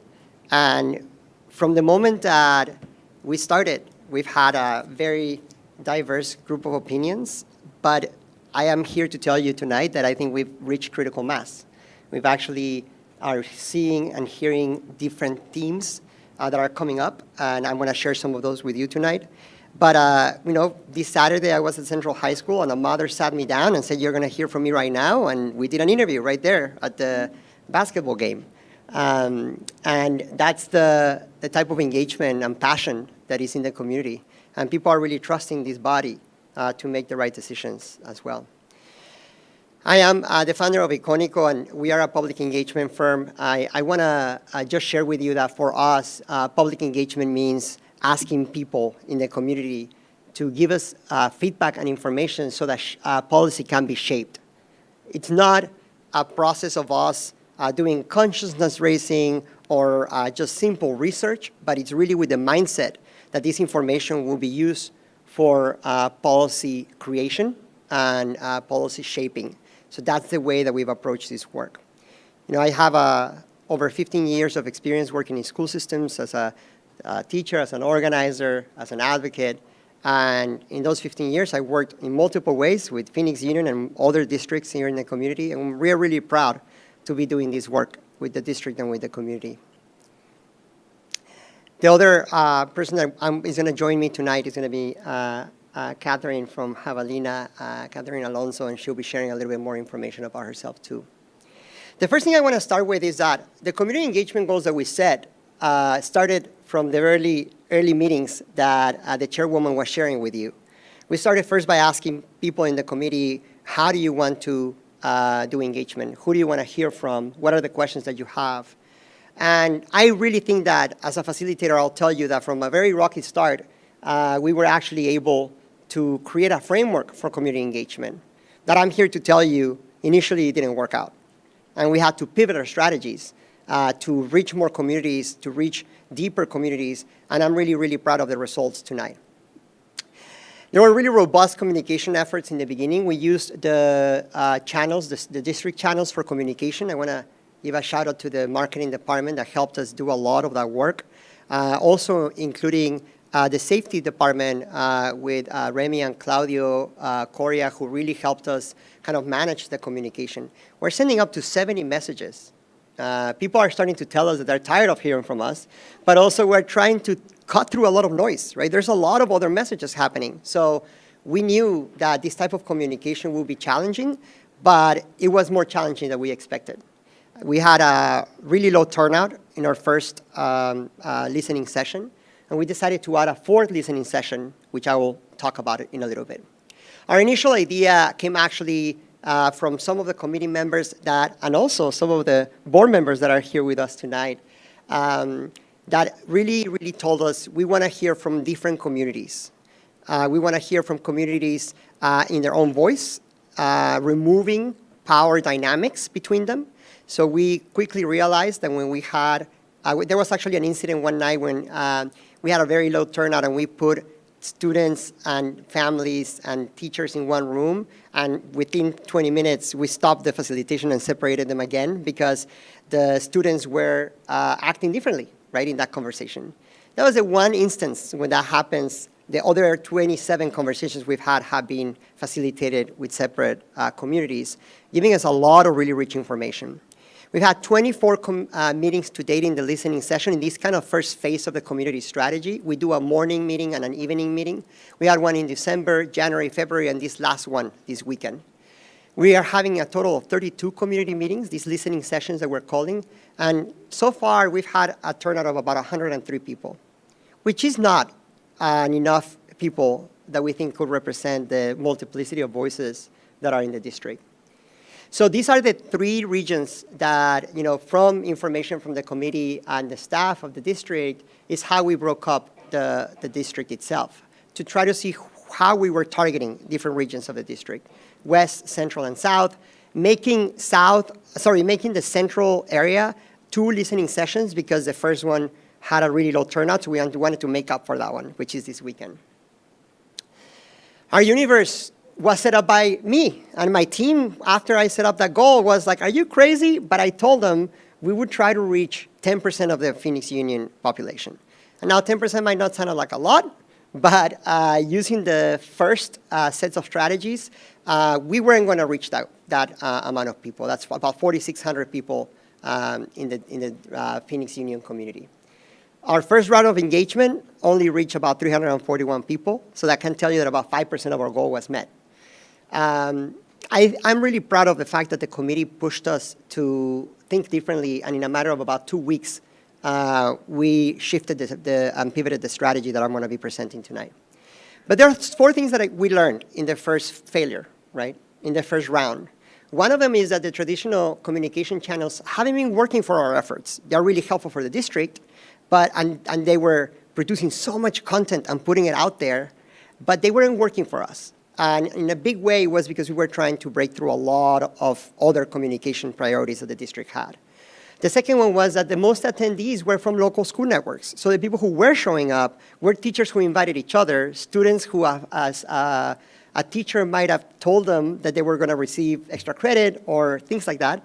Or in some cases, members of the neighboring community around the school that learned about it from the principal and showed up to give their opinion. The third one is that we knew that relying on these listening sessions wasn't going to be enough to meet our goals. And the fourth one is that there is a cultural survey responsiveness in the district. People respond to surveys. So we weren't prioritizing the survey in the beginning because we knew we could collect more information, and you will see the results in just a second. So these are the strategies we pivoted to.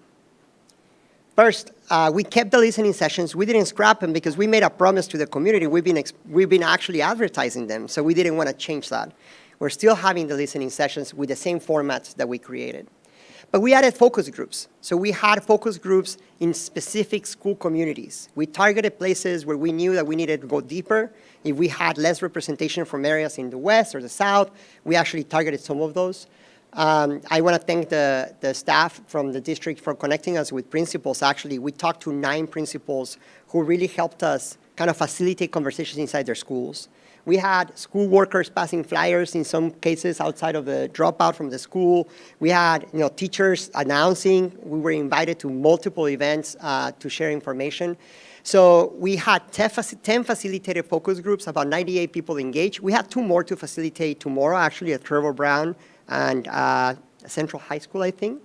And the community organization outreach was another strategy. We actually sent an email to over 70 organizations to ask them if they could help us distribute the survey and if they could help us promote the listening sessions. 20 of them responded saying yes. We shared with them the toolkit, and they helped us amplify some of that.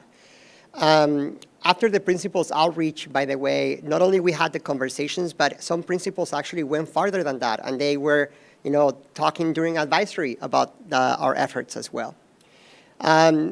But we also added a really cool strategy that I'm really proud of the team from, which is phone banking. We started actually recruiting phone bankers and had 2 phone banks a week. We called about 1,605 parents in the last 5 weeks or so. We had a really high contact rate, about 603 conversations. You might say, why only 603? Because the average conversation was 20 minutes. So we were with them for a while. We were able to recruit phone bankers that spoke Spanish, English, and Arabic. And in those 3 languages, we were able to collect and conduct interviews. And we did also school visits, like the one on Saturday that I mentioned. We went to sporting events. We went during lunchtime.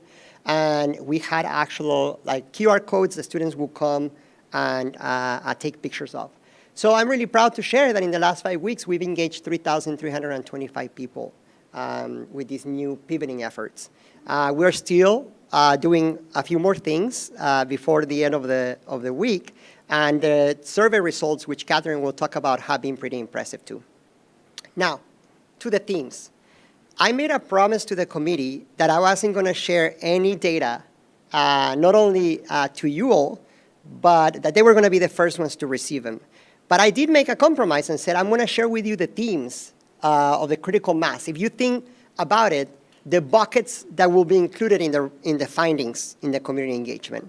So when we started doing the data analysis and started kind of synthesizing information, we realized that there are 9 themes that we are hearing over and over and over again. There is the topic of communication. This includes communication between district and staff, staff and families, families and district. We have a few findings in that bucket. The second one is wraparound services. Some of them we've heard tonight in public comment, things like social workers, counselors, et cetera, and other programs, by the way, some really amazing and innovative ideas that people have observed in other school systems or that they are bringing up to us as well. The third one is the safety infrastructure. What we mean by that is fencing, lighting, et cetera. It's something that came up often as well, and systems. The fourth one is relationships between staff and students. We're talking about the way the relationships are built. This includes classified, certified staff, and in some cases, community members surrounding the schools as well. The fifth one is community involvement. Overwhelmingly, I'm going to tell you this is not a data finding, but the fact that we have so many people showing up to things and telling us things tell us that people want to be involved in this process of safety, in this conversation around safety. So we'll show you some really concrete findings about how they want to be involved. The sixth one is training and capacity building. We are talking about training and capacity building, which I think most people would immediately think training and capacity building for teachers and staff. But in reality, we're going to share information about findings on training and capacity building for students and families as well. The seventh one is crisis response. This is probably one of the ones that we've heard the most energy from. This is where a lot of people came to the meetings for, to talk about what happens in a moment of crisis at schools. Are we ready? Are we prepared as a district to respond to those? So we have some really robust findings from crisis response. The number 8 is consequences and code of conduct. So specific findings about the current code of conduct for Phoenix Union. And the last one is law enforcement and the relationship of the district with law enforcement, as well as some testimonies of law enforcement as well from different communities in the district. Before I move to the online and media engagement, I'm going to pause here because that was a lot of information that I shared, and we're going to talk about the survey next and the results that we have, but I want to see if you have any reactions or questions about the themes or the process of community engagement and the pivoting that we've tried to do in the last few weeks. Members, do you have any questions? Yes.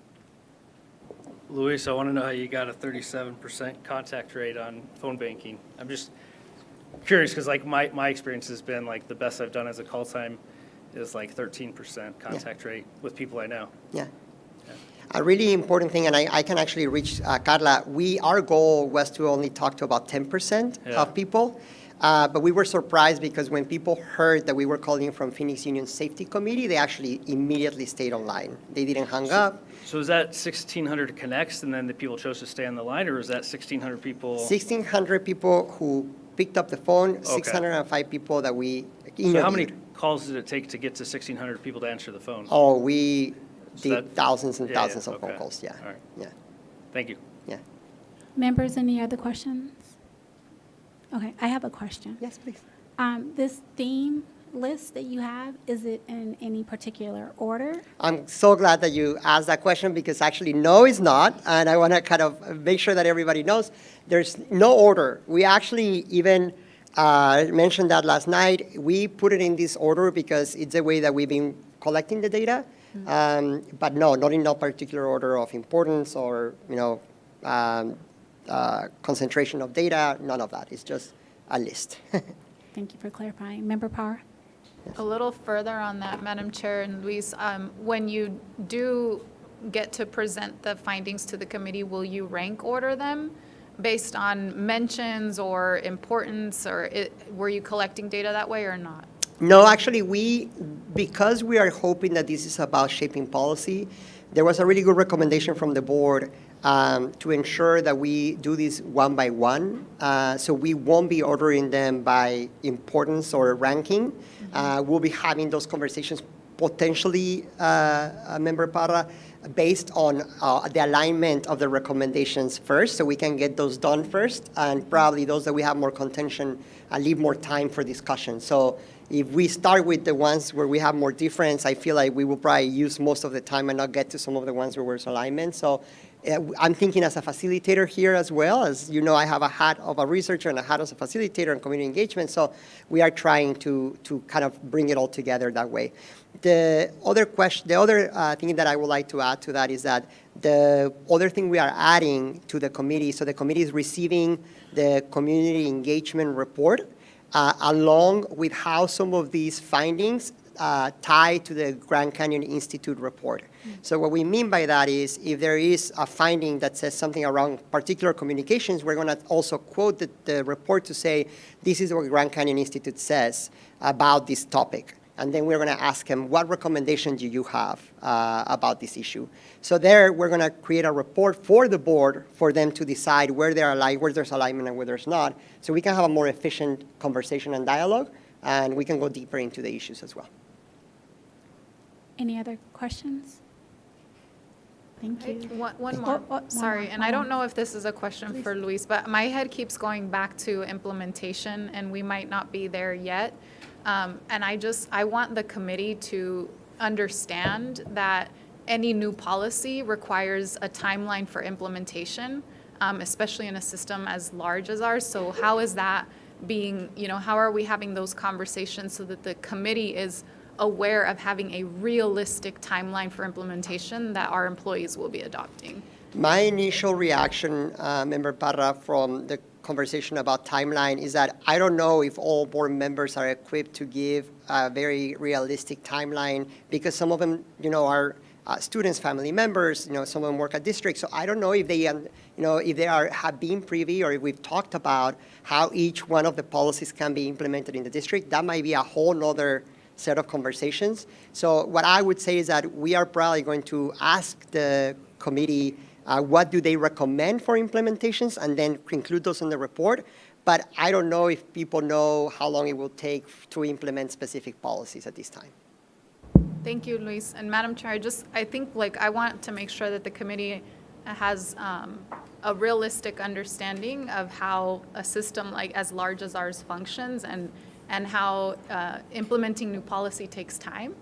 It's not going to be a flip of the switch. And so how are we communicating that to the public? How are we communicating that to our committee and our families who have been participating in this? That is I just want to level set on that expectation at some point for you, Dr. Guestin, to consider. Thank you. Thank you for that, Member Power. Any other questions or statements? Thank you so much for your time. Thank you. I'm going to invite now Catherine Alonso from Marina to tell you the survey results. And by the way, I want to mention, Member Parra, we will include that in the conversation for next week, so for 22nd, so we tell members about that consideration as well. Thank you. Hi. Thank you so much to President Ross and members of the board for having us here tonight. Can you hear me okay? Is that loud enough? Okay.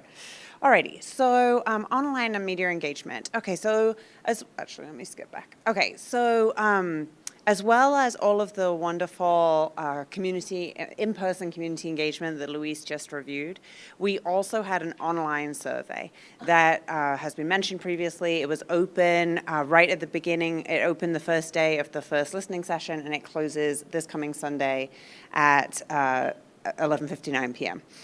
Another thing, and I'll show you the results of that in a second. Another thing to mention, as well as all of the social media and communication that has been published through the district channels, the district has also done paid social media promotion around the listening sessions and the survey. And then we also had an earned media push in both Spanish and English language outlets. And so I want to show you a couple of those results. And this will be something that I think are familiar with. This comes from Critical Mention, a tool that the district uses to be able to demonstrate the earned media results and the value of the placement that we have received. And so we have received a lot of attention around the listening sessions that have resulted in these outcomes. A couple of things to call out. The ad value of these results is just over 88,000, sorry, it's like, can't read. And then the publicity value, 264,000. And then here is a sampling of some of the earned media results, and we have received placement for every single listening session. And we will be promoting this weekend as well. And those are more results. And then over time, we really have seen how that has translated into results on the online survey. So what you're looking at here is the total survey responses that we have received over time. And again, this is for the online survey only. So this is separate from the in-person conversations that the Econoco team has been having on the phone and also in physical in-person conversations. The goal for the survey responses was 1,000. And so as of this morning, I think we're at 219% of that goal. We received just over 2,000 responses. And we were talking about this last night with the safety committee meeting, that one of the things that we really started to see was penetration of all the communications that had been going out over time. At the very beginning, we just didn't have a lot of runway in terms of really building a drumbeat of communication and letting people know that this was happening. What we're really starting to see, and we've seen over the last few weeks, is momentum picking up, and that has translated into these results. And then now you see it broken down by group. So that blue line is current students. We're thrilled to see that students are the largest percentage of respondents. And then the orange line that is designated as skipped question, what that means is that the person that responded to the survey skipped the question where it asked them which group they identified with. It doesn't mean they skipped questions in the survey. Followed by admin and faculty, then family members, and then PXU alumni and community members. And now I'm going to hand back over to Luis to talk about how we're going to develop the recommendations in the conclusion of the work together. Thank you, Kathy. Really quick, I think we already spoke about this, but just to kind of like set the ground, March 22nd will be the day that the committee will receive the community engagement report presentation. We're sending them a draft a week before. That day, they're receiving a survey. They're going to be responding to that survey with recommendations. And the 29th, we're having a longer meeting to discuss the recommendations. I will then turn those into a document that we'll be sharing with all of you. And that document will have both the community engagement results, the recommendations that the committee is giving, and if there is a dissenting opinion, if there is a minority report during the group, we'll be including that too. So we'll be saying, by the way, a group of people thought this way. I still hope that we can find alignment on most of the issues, but I understand that probably that won't be the case for this. And that's it. Any questions for us? Recommendations, affirmations, anything? Thank you for your hard work and dedication. Not for me, for the team. Thank you so much, Madam Chair. Thank everyone. Thank you. Thank you, everybody. Maybe. I'm just getting back here, and I just want to address your issue, Ms. Prada. I don't know about our capacity to really address implementation in a thorough, effective, and thoughtful and intentional way, given the time constraints that we have and also given the issues that Luis already addressed. So I don't want to set people up for an expectation that may not be delivered on. So I'm just putting that out there. We have a big order to fill in the next 2 meetings, so I'm just putting that out there, okay? Thank you so much. Thank you for clarifying. Madam Chair, I appreciate that, Chairwoman. I just would ask that it be part of the discussion, Okay. at a minimum, to level set with them, that they Okay. have to understand that, you know, your recommendations will come to us. Yeah. And we have to consider implementation. That's our role as a governing body. And that implementation of policy takes time. And so I just want this body and that body to be cognizant and aware of that. Oh, and I've also said, you know, we could make all these, not that this will happen, but I always remind them, we could make all these recommendations and 0 could get approved. I mean, I just put it out there, you know, so I just keep reminding them, like, we're making these recommendations, but again, it's all up to you all to decide what you accept, what you implement, and how that happens. So thank you all so much. Thank you for your time.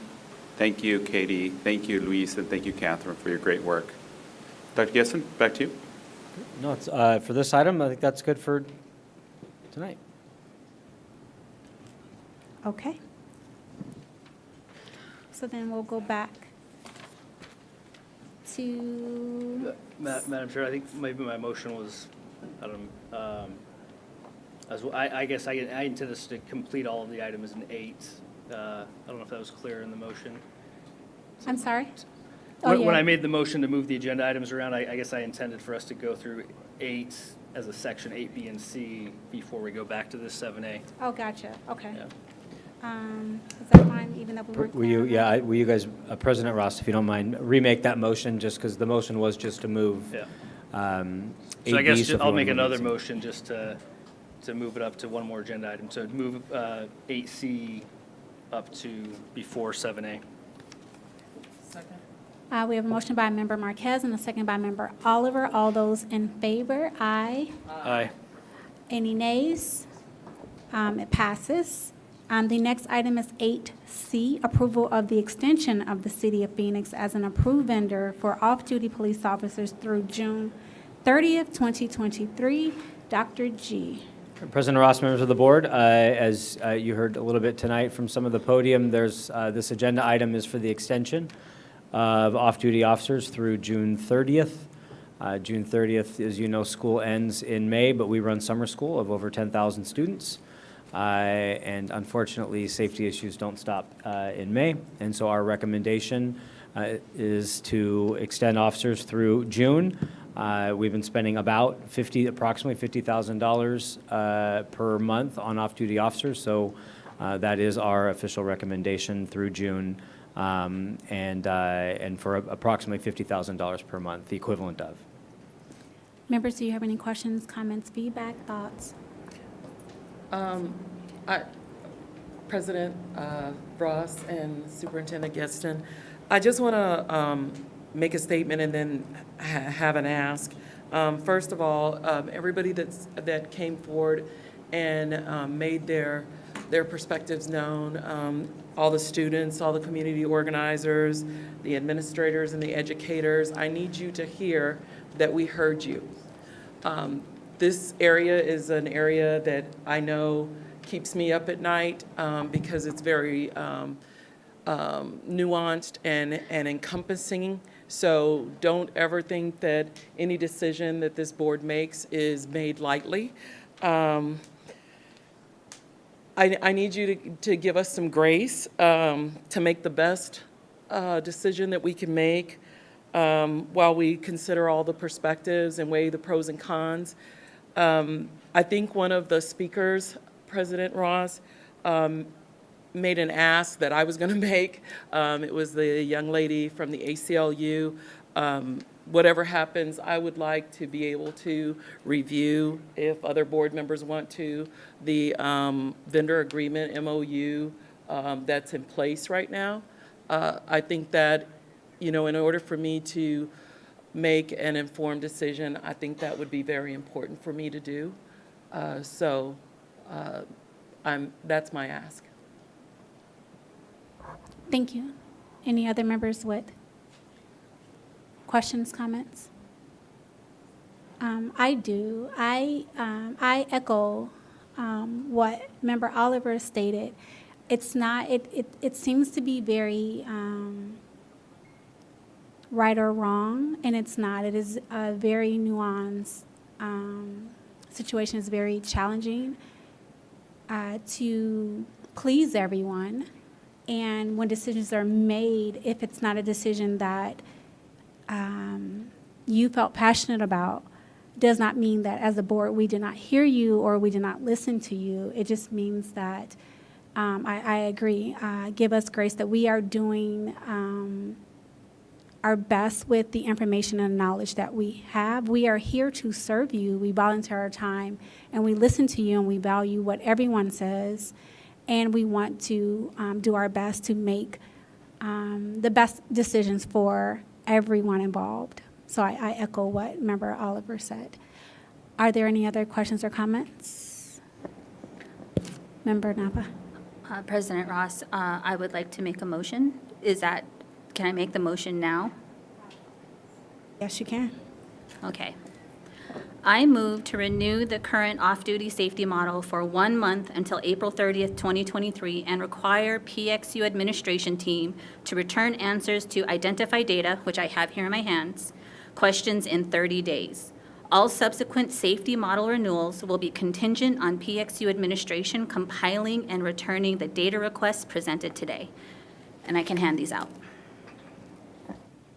There has been a motion by Member Napa and a second by Member Hernandez. I would like to do a roll call vote for this, just to make sure that we are all. We're going to do discussion. Yes, Eileen. A little bit. Okay, sorry. There You're needs good. to be a little bit of a description of what's on that sheet to go with that motion, That please. makes sense. Okay. Did you, Member Clerk Napa, did you hear? This is our counsel, by the way, who's advising us, for those who don't know. This is a two-page document with a list of data requests and questions. Overall, these are things that community members, organizations have been asking for and may have been addressed and answered in previous in previous sessions, I should say, various sessions. What this is a comprehensive document putting all of these questions regarding safety and data requests. Would you like me to go through both pages? Okay. Okay, there has been a motion by Clerk Napa that we approve the Do you want me to say it again? MOU until April 30th, and these questions need to be answered by then. Is that correct? Yeah, please say it again. Sorry. 30 days from today. 30 days from today. And so we're only, the motion is to only approve for 30 days, and the questions have to be answered in 30 days. Is that the correct motion? The motion is to approve the current safety model, off-duty safety model, through until April 30th. Until April 30th. And these questions- PXU has, 30 PXU days. administration has 30 days from today to answer these questions. And after these questions are answered and we have time to review them, then we will discuss and see about renewing through June 30th. And there was a second by Member Oliver. And I think we vote first and then By Member discussion, or is it Hernandez. discussion first? Okay, so we'll go discussion. I'm sorry, a second by Member Hernandez. I apologize.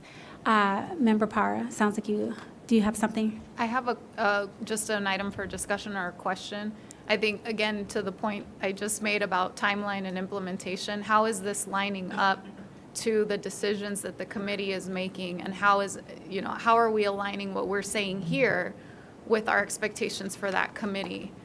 Because that committee is going to come to our board meeting in April with recommendations, and we're going to have another deadline. So I want to make sure that we are being thoughtful about prescribing deadlines to our system leaders on these really important safety discussions. So that is my ask, is how is this timeline, this new timeline that we've set in this new motion, how is it lining up to what the committee will bring forward?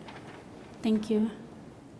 Member Oliver, did you have something? So, as I stated earlier, I need all the information I can get before, I can make a informed decision on anything we do.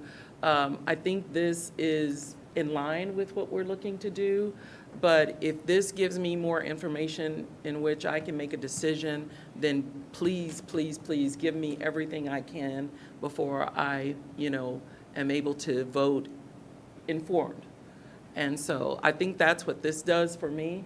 And I don't think it takes us off our timeline. We don't know what they're going to bring forth in the April meeting, but if I can get more information, the merrier, because I don't feel comfortable making a decision only on prescribed norms. I need questions answered. I need to see documents. I need everything that I can see and hear and know before I can make a decision. Thank you for that, Member Parra. I totally get that, Member Oliver, and respect that wholeheartedly. Madam Chair, I would then ask, by this new deadline that was just introduced, April 30th, we have a board meeting on April 13th. At that board meeting, we're going to receive recommendations from the committee. We will not have a new IGA to approve that night because IGAs have to be developed, they have to be approved, then voted on. So unless an IGA is coming to us on April 13th, which I doubt, because the committee is barely providing recommendations to us on April 13th, I don't understand how we're introducing a new arbitrary deadline of April 30th without a clear plan for a new coverage for the district on this very important issue. So I just want to make sure that as we are introducing our own deadlines, that they line up to making sure that our schools are safe.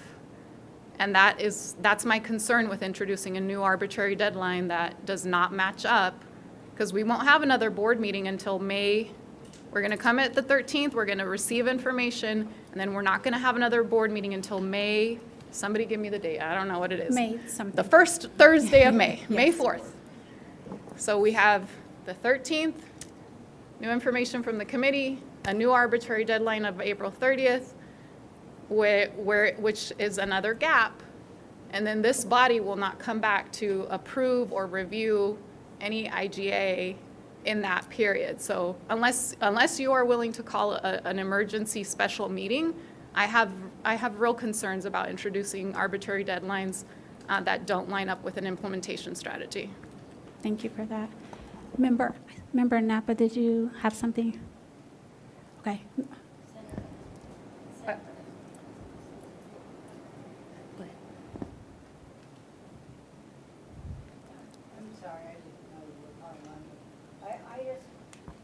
Will you, your microphone, please? Your microphone. Bring it closer. Thank you. Madam President, I'd like to ask Dr. Gusson if 1 month is, can you get all this information together in a month? This is a reasonable ask. President Ross and Senator Alston, just seeing it for the first time, and I think I have a couple of reactions. One, it sounds like the motion is, in some ways feels like an ultimatum, get this done in a reasonable amount of time or else lose access to law enforcement. So I think it's my first clarification question. It feels first very, get this done in a period of time or else you don't get officers. Is that the motion? Just so I understand it. The motion is to get data within 30 days and then come back and discuss funding through June 30th. And then further clarification. So if this is not fulfilled in 30 days in its entirety, no officers. What I would like to see is a good faith effort to answer these questions, which have been asked by the community and different organizations. I know that I've asked in safety committee meetings, where's the MOU, where's the agreement, what's the vendor contract, and I haven't seen it yet. And we've been convening since September. I feel that these data points and these requests really need to fulfill the need of the safety committee to be able to present and have these recommendations. I understand that many of these questions may not be answered because the data may not exist. And if it doesn't exist, then we need to figure out how to get this data. If this data isn't consistent across all of our campuses, we need to figure out how to get this data. Madam Chair. Member Parr. So a quick to that point, I'm all about getting data. I want as much information as possible. But the comment you just made, Clerk Napa, about if we don't have access to this data, we need to figure out the systems to do that. Again, that takes time. If we don't have an existing way of capturing data, I mean, you just heard from the committee, they are on a data hunt. They're collecting information from the community. So I just want to make sure that we are setting realistic expectations of our team, who they still have to run the system. And so I don't know that 30 days is sufficient time to do that, especially when you are tying this motion to an ultimatum. If you want information, I would separate the motions. That would be my recommendation. Can I speak, Madam Chair? Member Hernandez. No, yeah, I'm definitely hearing everyone, and right now, I mean, it seems to me that bringing this information, bringing this answers from this data is actually going to bring more additional information to what the committee would also bring, and that's going to echo what Board Member Napa said, is that this has been data that has been asked for months now, and so I'm looking at, as I read through these questions, a lot of these questions seems like they should not take a long time to find the answers. It should be definitely somewhere, it's not very like, I don't know, I mean, some of these questions are just like, what is the current mandatory notification process? Is it an email, phone call, in person? And really just getting that information that has been asked. So if we're thinking about timeline, like we have had these questions for a long time, and so that means that you have had all this time to answer those questions for us, and now we're just bringing a like, hey, we need these questions answered by this time, because what we get is we'll bring it to the next board meeting, we'll get it in a month, we'll talk about it next month, and we can't wait any longer. I can feel the anticipation, and yeah, we're feeling the same way on this end. It's like we can't wait any longer around this, because we have asked consistently about where is this data from, because we know this data exists. So I would encourage to read all these questions, because they're very easy forward questions. Thank you, members. Any other comments? President Ross, just a quick response. So I'm hearing that these have been asked for and not been received for months. Can I get an example of that? Because we've received records requests, have sent information back out and fulfilled those. Just curious what's been asked for that's been delayed. There's an implication that we're not fulfilling these on purpose for several months. So I'm just curious, is there a particular item or two and where that's coming from? Yeah, the current existing contract with Phoenix PD regarding the off-duty model.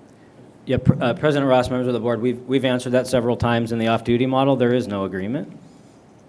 We hire off-duty officers. The City of Phoenix is an approved vendor. We hire officers that are school safety trained, and we provide them services. We pay them to provide us services as needed and when they're available. But in this model, which is why we've said long-term, this is not the right model, until the board figures out how to get a better model and reach consensus on something that's much more effective and efficient for Phoenix Union. This is the model we have today, and as we've shared multiple times, it does not come with an agreement or an MOU. It's why it's consistently listed as City of Phoenix as an approved vendor. So there's nothing documented, nothing written down that lists what the duties are, how much we're paying them, how long they're going to be. There's no documentation that exists between Phoenix Union and Phoenix PD. President Ross, members of the board, we're happy to share whatever documents that we have that exist between the two entities, City of Phoenix and Phoenix Union. But as we've shared, no, there's no MOU or an agreement, purchase orders. So there's documents we can provide, but not an MOU or an agreement. Member Marquez. Clerk Zaisha, Clerk Napa. I wanted to offer an amendment for your consideration.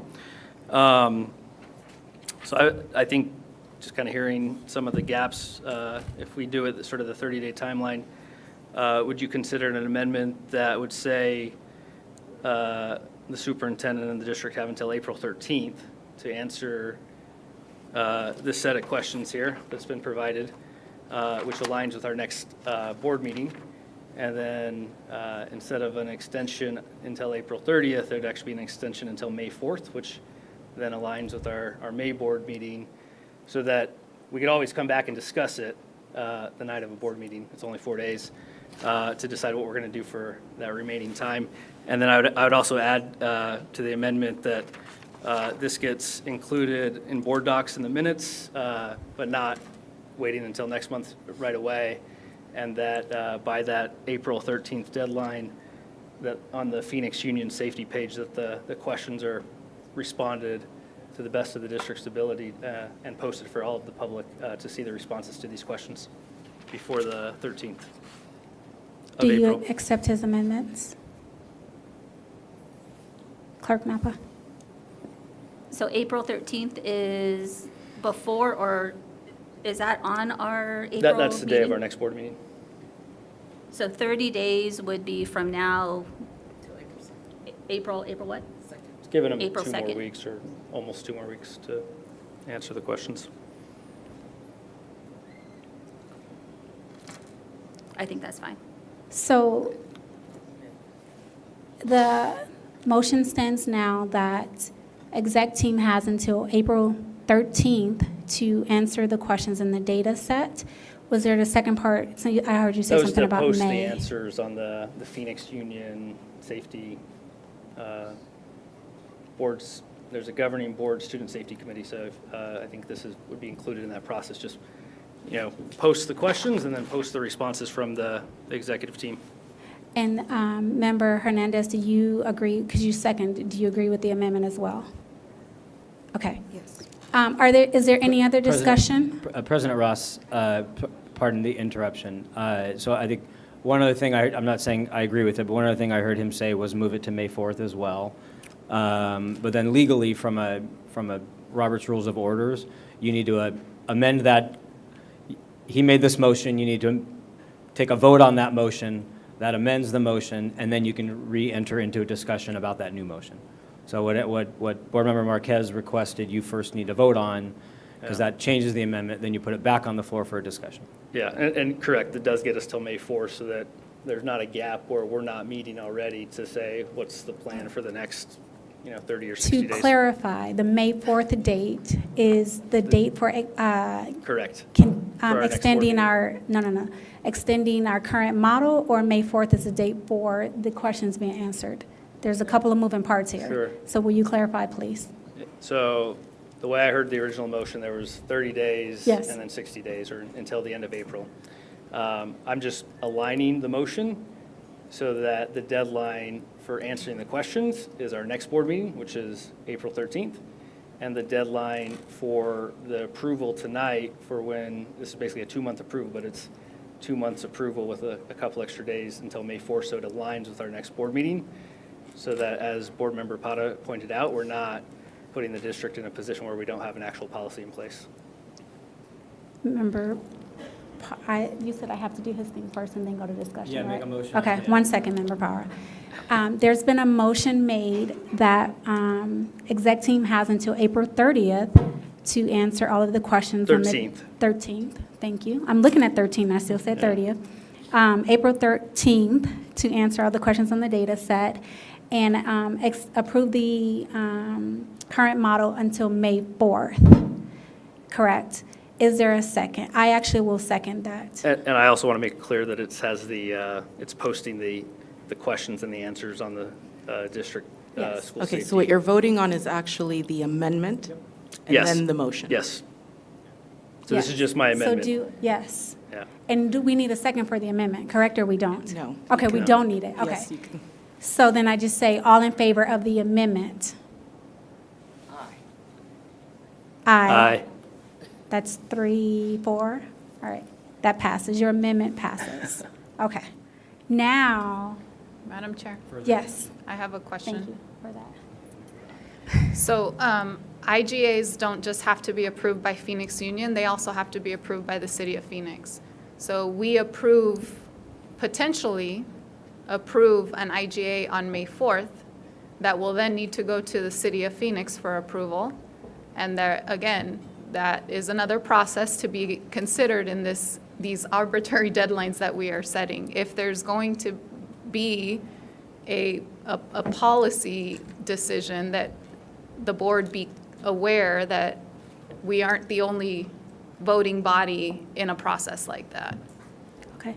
I saw 3 of you. I saw Clerk Napa first, though. I thought we don't have an IGA. We don't have an IGA, but there is potentially, if the safety committee comes forward, it comes back and says that we need to adopt. I'm not making assumptions about what the committee is going to put forward, but there could be a world where they come back and say, you need to have some kind of an agreement in place. And so if that happens, that's going to be another consideration. So I guess if you're willing to entertain that based off of what the committee says at the April 13th board meeting, that would make me feel a little bit better. But again, introducing new deadlines without that transitional consideration is what I have real concerns with, safety concerns with. I also saw the two of you. I saw Member Oliver first. So I think I was confused because I didn't think we were voting on an IGA. We're voting on extending the contract. So I don't know how that.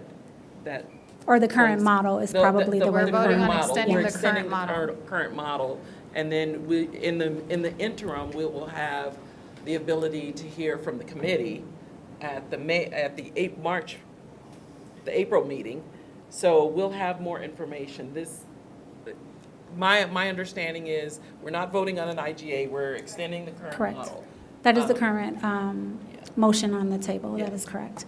Member Marquez, I saw your hand as well. Yeah, I think just for discussion, I think whatever the school safety committee comes back to us in April at our next meeting, I'm taking that as recommendations, but maybe I'm operating under different assumptions here that we generally, since I've been on the board, have voted on the new plan in June to go into the next school year.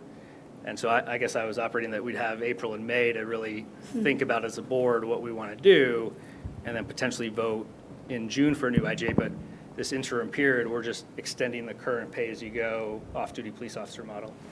Yeah, and again, excuse me, Madam Chair, I apologize. It's okay. And again, you're extending it to the May board meeting, and there will be another gap between May and June. So if that decision is going to be made in June, that's what I'm. That's why I aligned it with May 4th, so that we could potentially vote on it again on May 4th to extend it to June 30th. Go through. Members, we want to make sure that we. Yes, go through the chair, sorry. Thank you. Yes, ma'am. Is there any further discussion? Yes. Member Austin. I would be much more comfortable if we extended it till the end of the school year. I'm That's really May. uncomfortable with this. Oh, maybe we'll do this. That's and May. maybe Oh, we'll do well, that, May and- 20, the end of May. I gotcha. Okay. Gotcha.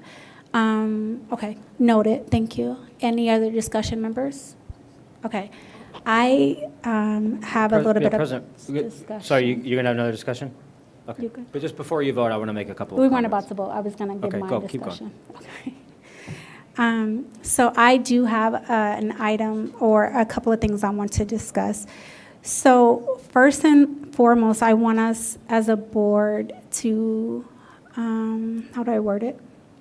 To always recognize that when we are, always remember, I would say, that when we are suggesting policy changes or any kind of improvements or what we believe are improvements, that we are always being considerate and compassionate toward our exec team and our staff. I have worked with them for 4 years now, and they are some of the hardest working people I've ever met in my life. When we are sleeping in our cute little beds, a lot of times they are still finalizing things, prepping for other things.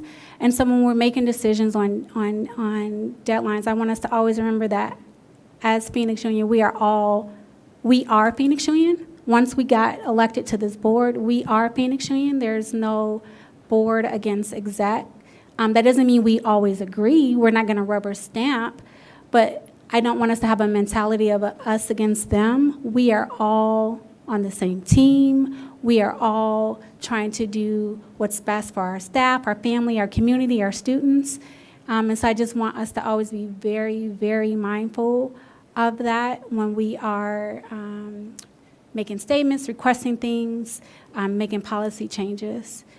And my second comment is just to reiterate what I said earlier, that this is a very difficult subject. To know me in my 4 years, my feelings have not changed. I'm very much like, cops don't have a place on our campuses or around our kids, because cops don't equal safety. I've always said that. I still feel that. And I still listen to my community, and I represent my community. And so for me, it's a very, very hard choice. I started just being, it's black and white, it's black and white. And now I'm more like, it's hard. It's just hard. I don't want to be that person who's like my perspective only. That's just what I'm trying to convey, is that I don't take this lightly. I don't think my way is the right way. Of course I think it's my way. Everyone thinks their way is the right, but I don't think that my way is the only right way. And I do listen, and I know that in addition to me feeling like, knowing that cops don't provide safety, but I also know that a lot of our families feel safer. A lot of our admin feel safer with the presence of cops. And so I can't discount people's feelings of safety just because data says that cops don't make make places safer. And so for me, it's just it's very difficult. So, Dr. G, you may say what you were going to say. Oh, Member Parr. Sorry. Madam Chair, I was just going to ask Dr. G if he has a final recommendation, especially when we're talking deadlines and timelines. I am more closer to Senator Alston on my comfort level with extending at least through the end of the academic year to get to help the district have that stability through the end of the year. But I want to hear from Dr. Guestin on what he would ask. Dr. G. President Ross, members of the board, I think a few comments. One, I have not had a chance to look through this in its entirety. So any opinions I have about timelines and can we get this, I haven't looked through it. I'd say a couple of things. One, do I agree with the recommendation tonight? No. Again, I haven't seen this. I'm not saying I disagree with this document. I disagree with the recommendation tonight. We very intentionally put a recommendation on the board to get through June 30th because they deserve that. They live this every day. You all get to adopt policy and go home. They live it every day. And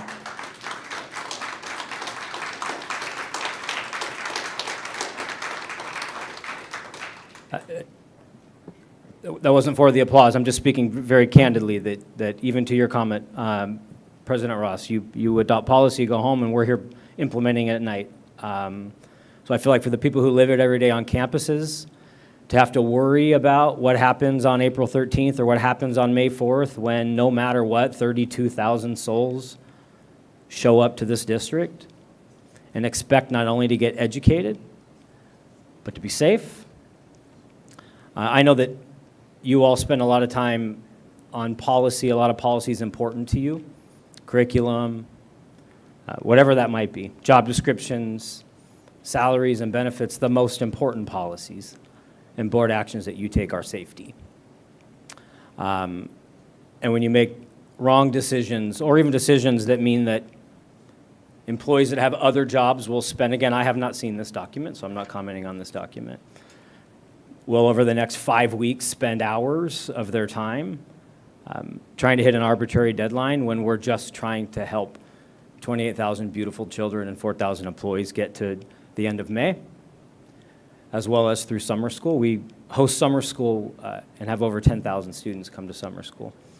And so I think my reaction is I disagree with the recommendation tonight. I think that the people who implement and do safety every day deserve the confidence that this current model, although it's certainly not the right model, is in place through June 30th to get Phoenix Union through the school year I think, to a couple comments on the board tonight. No matter what comes to the board in April or May or June, doesn't solve anything until August. The recommendations from the committee and ultimately what the board does in the coming months isn't for this school year, it's for next school year. And so to say that any data should change the model between now and June 30th, I can't imagine any, again, I have not had a chance to look at this, I can't imagine anything that I'm going to tell you about this model is going to then lead to a better model for the month of May to get us to the end of the school year. Ultimately and unfortunately, safety is one of the only, as superintendent and CEO of this district and working with our executive team, safety is the most important thing we do, and it's one of the few things that you tie our hands on as a board. And it's really challenging for us to run a district with a board-adopted safety plan with a component that talks about whether we don't like police or not, talks about mandatory reporting and law enforcement notifications and social media threats and crises, and to tell us that we have to do that quite possibly without a relationship with the agency, whether you don't like that agency or not, plays a direct role in our day-to-day safety mechanisms. It's not fair to the people who do this work every day. And if you continue to get it wrong, you continue to put the stress and anxiety on the people that live this every day. And so until this board gets it right, you'll continue to hear us be very clear that we disagree with a motion like tonight that puts in jeopardy one component of our next-gen safety security plan. Thank you. The current motion.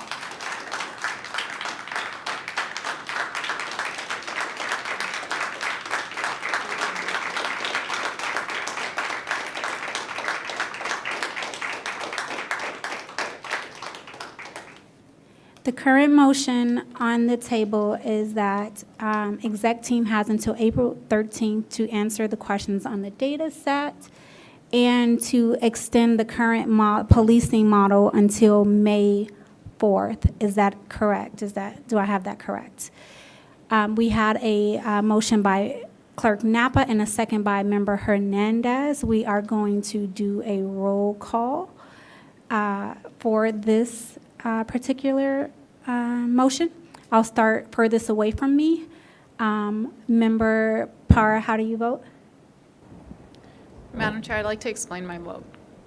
I cannot in good conscience vote for something that could compromise the safety of our schools and put the lives of students, their families, the parents and caregivers that I listen to every single day who want our schools, they want to send their kids to know that they're sending them to a safe school. Our employees want to know that they can be safe on campus. And I have real concerns with introducing arbitrary deadlines that do not align with our superintendent's recommendation. I vote no.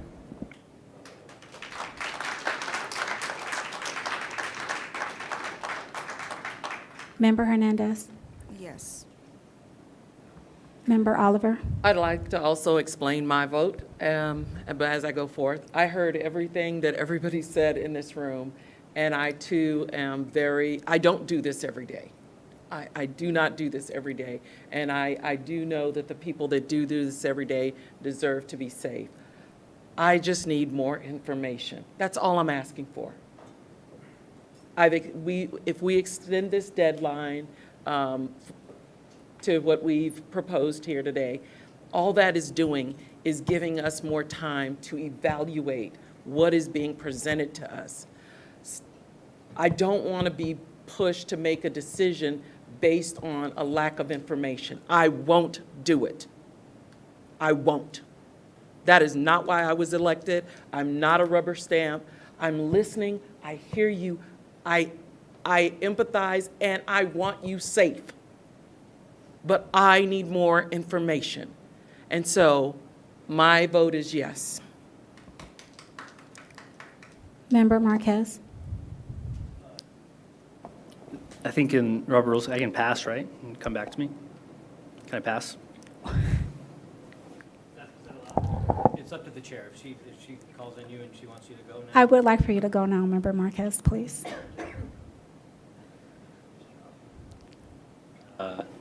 forced me to vote. So I hear everybody. I hear, can I explain my vote? Yes.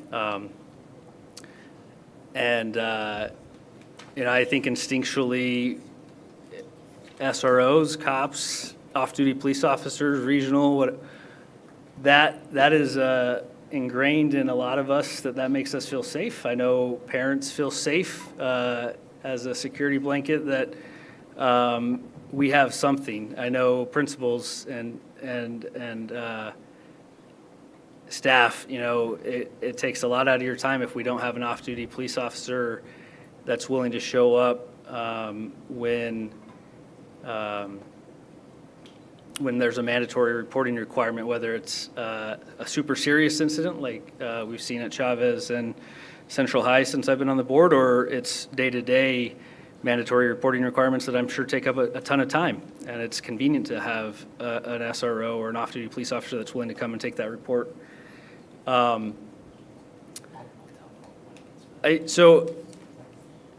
think I'm going to support this motion that has been amended from our new governing board members, because I think our new governing board members really represent the will of our community based on how they campaigned and got elected.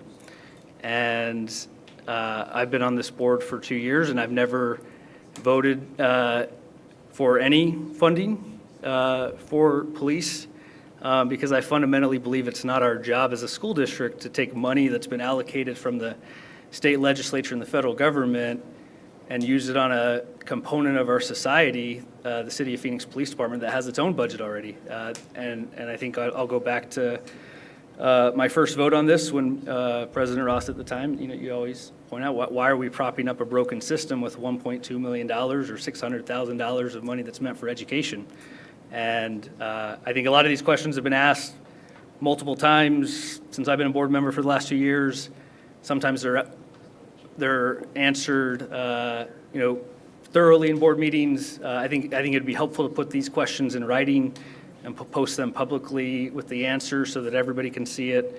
And I know we still have to hear from what the school safety committee recommends and decide if we think that is the right recommendation. But I think at the end of the day, we're the elected officials that were elected to govern, and this is part of our job, and it's really the toughest part of the job is when we're wrestling with school safety. So with that, I'll vote in favor of this motion. Member Austin. Madam President, I'm disappointed that we haven't had greater faith in the people that do the job every day and greater consideration of their feelings and their thoughts and their fears. I'm sorry they have those fears.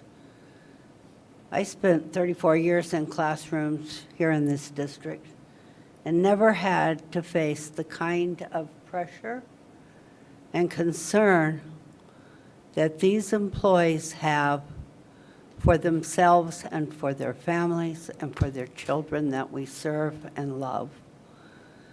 I think this is a unfair and wrong sort of request to make, to pull all of a sudden without any heads up to the people who are doing this work every day. We know how hard they work. Madam President, you've experienced that in your time as president. And to add an additional burden with no discussion, no heads up, in my opinion, is very wrong and not the way a board should operate. And I vote no. I stand with my fellow teachers and the students that we love here in Phoenix Union. As you know, Phoenix Union's in my DNA. I'm a graduate, a proud teacher, and an honored board member, and I vote no. Thank you. Clerk Napa. To echo what Cigna lifted up, to make policy decisions without having access to data is negligent on my part as a board member. Whether we can answer all of these questions thoroughly, or if we don't have answers to these questions, at least we know where we stand. At least we know we can start here and start working on a solution together. I vote yes. Okay. So we can do math, and I'll still do my vote. I want to also explain my vote. I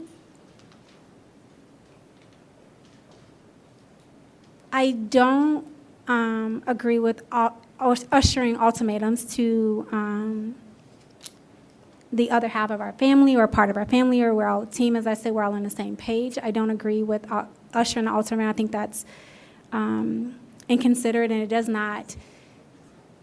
does not foster an environment of cohesiveness, of working together, being a family, of being a team, of we're all on the same page. So I don't agree with ultimatum. I want the data. I don't think that, I think that we, as a group, can do a better job of meeting in the middle. And I also don't think that as the president, it is my job to force my thoughts on how we should move forward, which is why I spoke very little tonight and let you all lead that discussion, because that is not my role as the president, is to dominate and say this is what we're doing. So I am actually abstaining from this vote. But we do have a 4-2 in favor, and so the motion passes. President Ross would like to make a recommendation that we table item 7A tonight. Just out of respect for our team and the time, I would like to respectfully ask that we table 7A for a future discussion. Okay. Madam Chair, I'd like to make a motion to table 7A. A motion has been moved by Member Parr to table 7A and second by Member Marquez. All those in favor? Any nays? Any abstentions? Any discussion? Passes. I feel like I'm skipping. Okay. The next item is 10P, adoption of the resolution calling for a construction manager at risk, Trevor Brown High School. Dr. G. President Ross, members of the board, we are embarking upon construction at Trevor Brown High School. There are multiple ways in which construction project can take place. One of those is called construction management at risk, which I've explained to board members in individual meetings. And tonight, it's our recommendation that you approve this CMAR process, which also is the first time we will use a previous board-adopted policy, the Project Stabilization Agreement. Is there a motion, members? I motion for the approval. Is there a second, members? We have a motion by Member Hernandez and a second by Member Napa. All those in favor? Yes. Go ahead. All those. Was there discussion or? I was gonna I can get- explain my vote, but we can just vote and I'll explain my vote. Any nays? Any extensions? Discussion. Mister, before we call for the vote, you want to discuss? Justin for calling out that this is the first construction project that will put into use the contractor efficiency and project stability language that was passed during the May 2021 board meeting. I just want to highlight, kind of what that means as I understand it. So it's not included directly in the AP, the resolution for the AP DM that's here tonight, but as I understand it, when it goes out to bid for contractors, this will, I hope, represent the values of the district and the board to make sure that we're having timely completion of projects, sufficient supply of highly skilled and trained workers, project stability, avoiding employment disputes concerning wages, hours, and working conditions, and then also a maintenance of spirit maintenance of a spirit of harmony, labor management, peace, and stability during the term of the project, including a grievance policies for workers, and that contractors can demonstrate this compliance with these requirements by providing a copy of the project stability agreement they plan to use during the project. So with that, I vote yes, but I just wanted to make sure that we, for some of the new board members and for the community, really make sure we know how big of a deal this is, that we're using this contractor efficiency and project stability language for this project. Thank you. Motion passes. The next item is 12B, approval of the recommendation to expel student 202223-07. Is there? President Ross, if you don't mind, we have multiple members of the board not at the dais. I would love to just pause and give, since seven are on record and being present to have all seven vote. Okay. I just sent Ms. Ceballos to go. That takes a vote. Okay. All right. Yep. We'll just pretend like there's elevator music in the background as we wait. That's a good idea. I'm just scared I'm not going to get you all back in time. Did we vote on 10P? I thought we just voted on the motion. I think you guys approved. We voted. I thought, okay. We voted on 10P. Madam President, can we recess for 5 minutes? Or you want to just hustle through? And look at that. They're here. They're back. Gosh darn it. Are they back? Okay. The next item is 12B, again, approval of the recommendation to expel student 202223-07. Is there a motion? Motion. Is there a second? A motion has been made by Member Parr and a second by Member Austin. All those in favor, please indicate by saying aye. Aye. Any nays? Nay. Okay. When y'all do that, you make me do math, and then what was it? Oh, that still passes. Okay. So the ayes have it, and the motion passes. The next item is 12C, approval of recommendation to expel student 20222308. Is there a motion to approve the recommendation to expel the student identified as 20222308? Motion. There is a motion made by. Just to clarify, your motion is to approve? Yes, motion to approve. Thank you. Thank you. Motion has been made by Member Parra and seconded by Member Austin. All those in favor, please indicate by saying aye. Aye. That was 2, right? All those in favor, please raise your hand.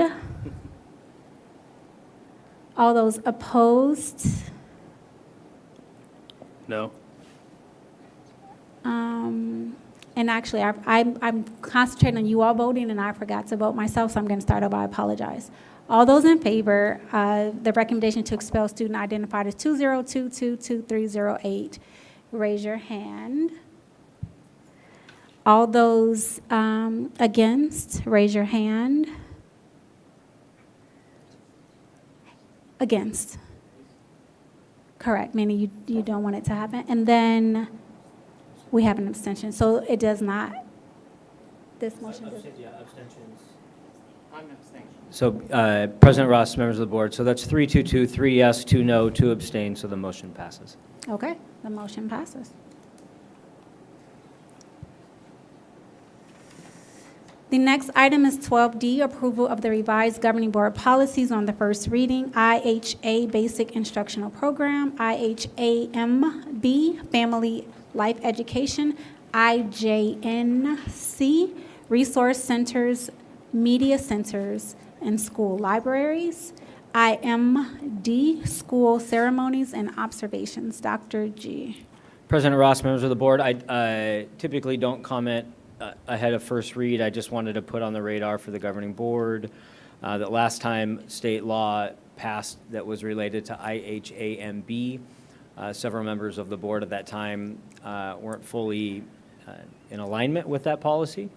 Although it was a law, it had to be adopted. Last time this happened, the board adopted a resolution, kind of aligned a value stance with the policy. Not necessarily recommending that, just want to put that on the radar that as you look closely into this particular policy, because the board has mentioned this before in the past, that a resolution is also an option in the future if you would like to do that. Is there a motion to approve the revised governing board policy on first reading? Motion to approve? Is there a second? A motion has been made by Member Parr and a second by Member Austin. All those in favor, please indicate by saying aye. Aye. That sounded like 4. All those against, please indicate by saying nay. Any abstentions? The motion passes. Item 13A, next meeting. The next regular meeting of the governing board is scheduled for Thursday, April 13th at 6 p.m. here at the district. The next item is 13B, like boy, request for future agenda items. Members, are there any items you would like to recommend to be considered for future board meeting agendas? Mr. Marquez. Thanks, Madam President. I was just going to make a recommendation that with this 7A presentation that we didn't get to tonight, if we could maybe break this up into 2 presentations, and I'd like to see the alternatives to expulsion as a standalone presentation. And I'm really hoping with these presentations, we limit them to 5 total slides and we just brief them as quickly as possible. But if there's more read-ahead stuff that we can post it online that we can read prior to a meeting and also post on board docs prior to a meeting for the public. So that'd be my recommendation.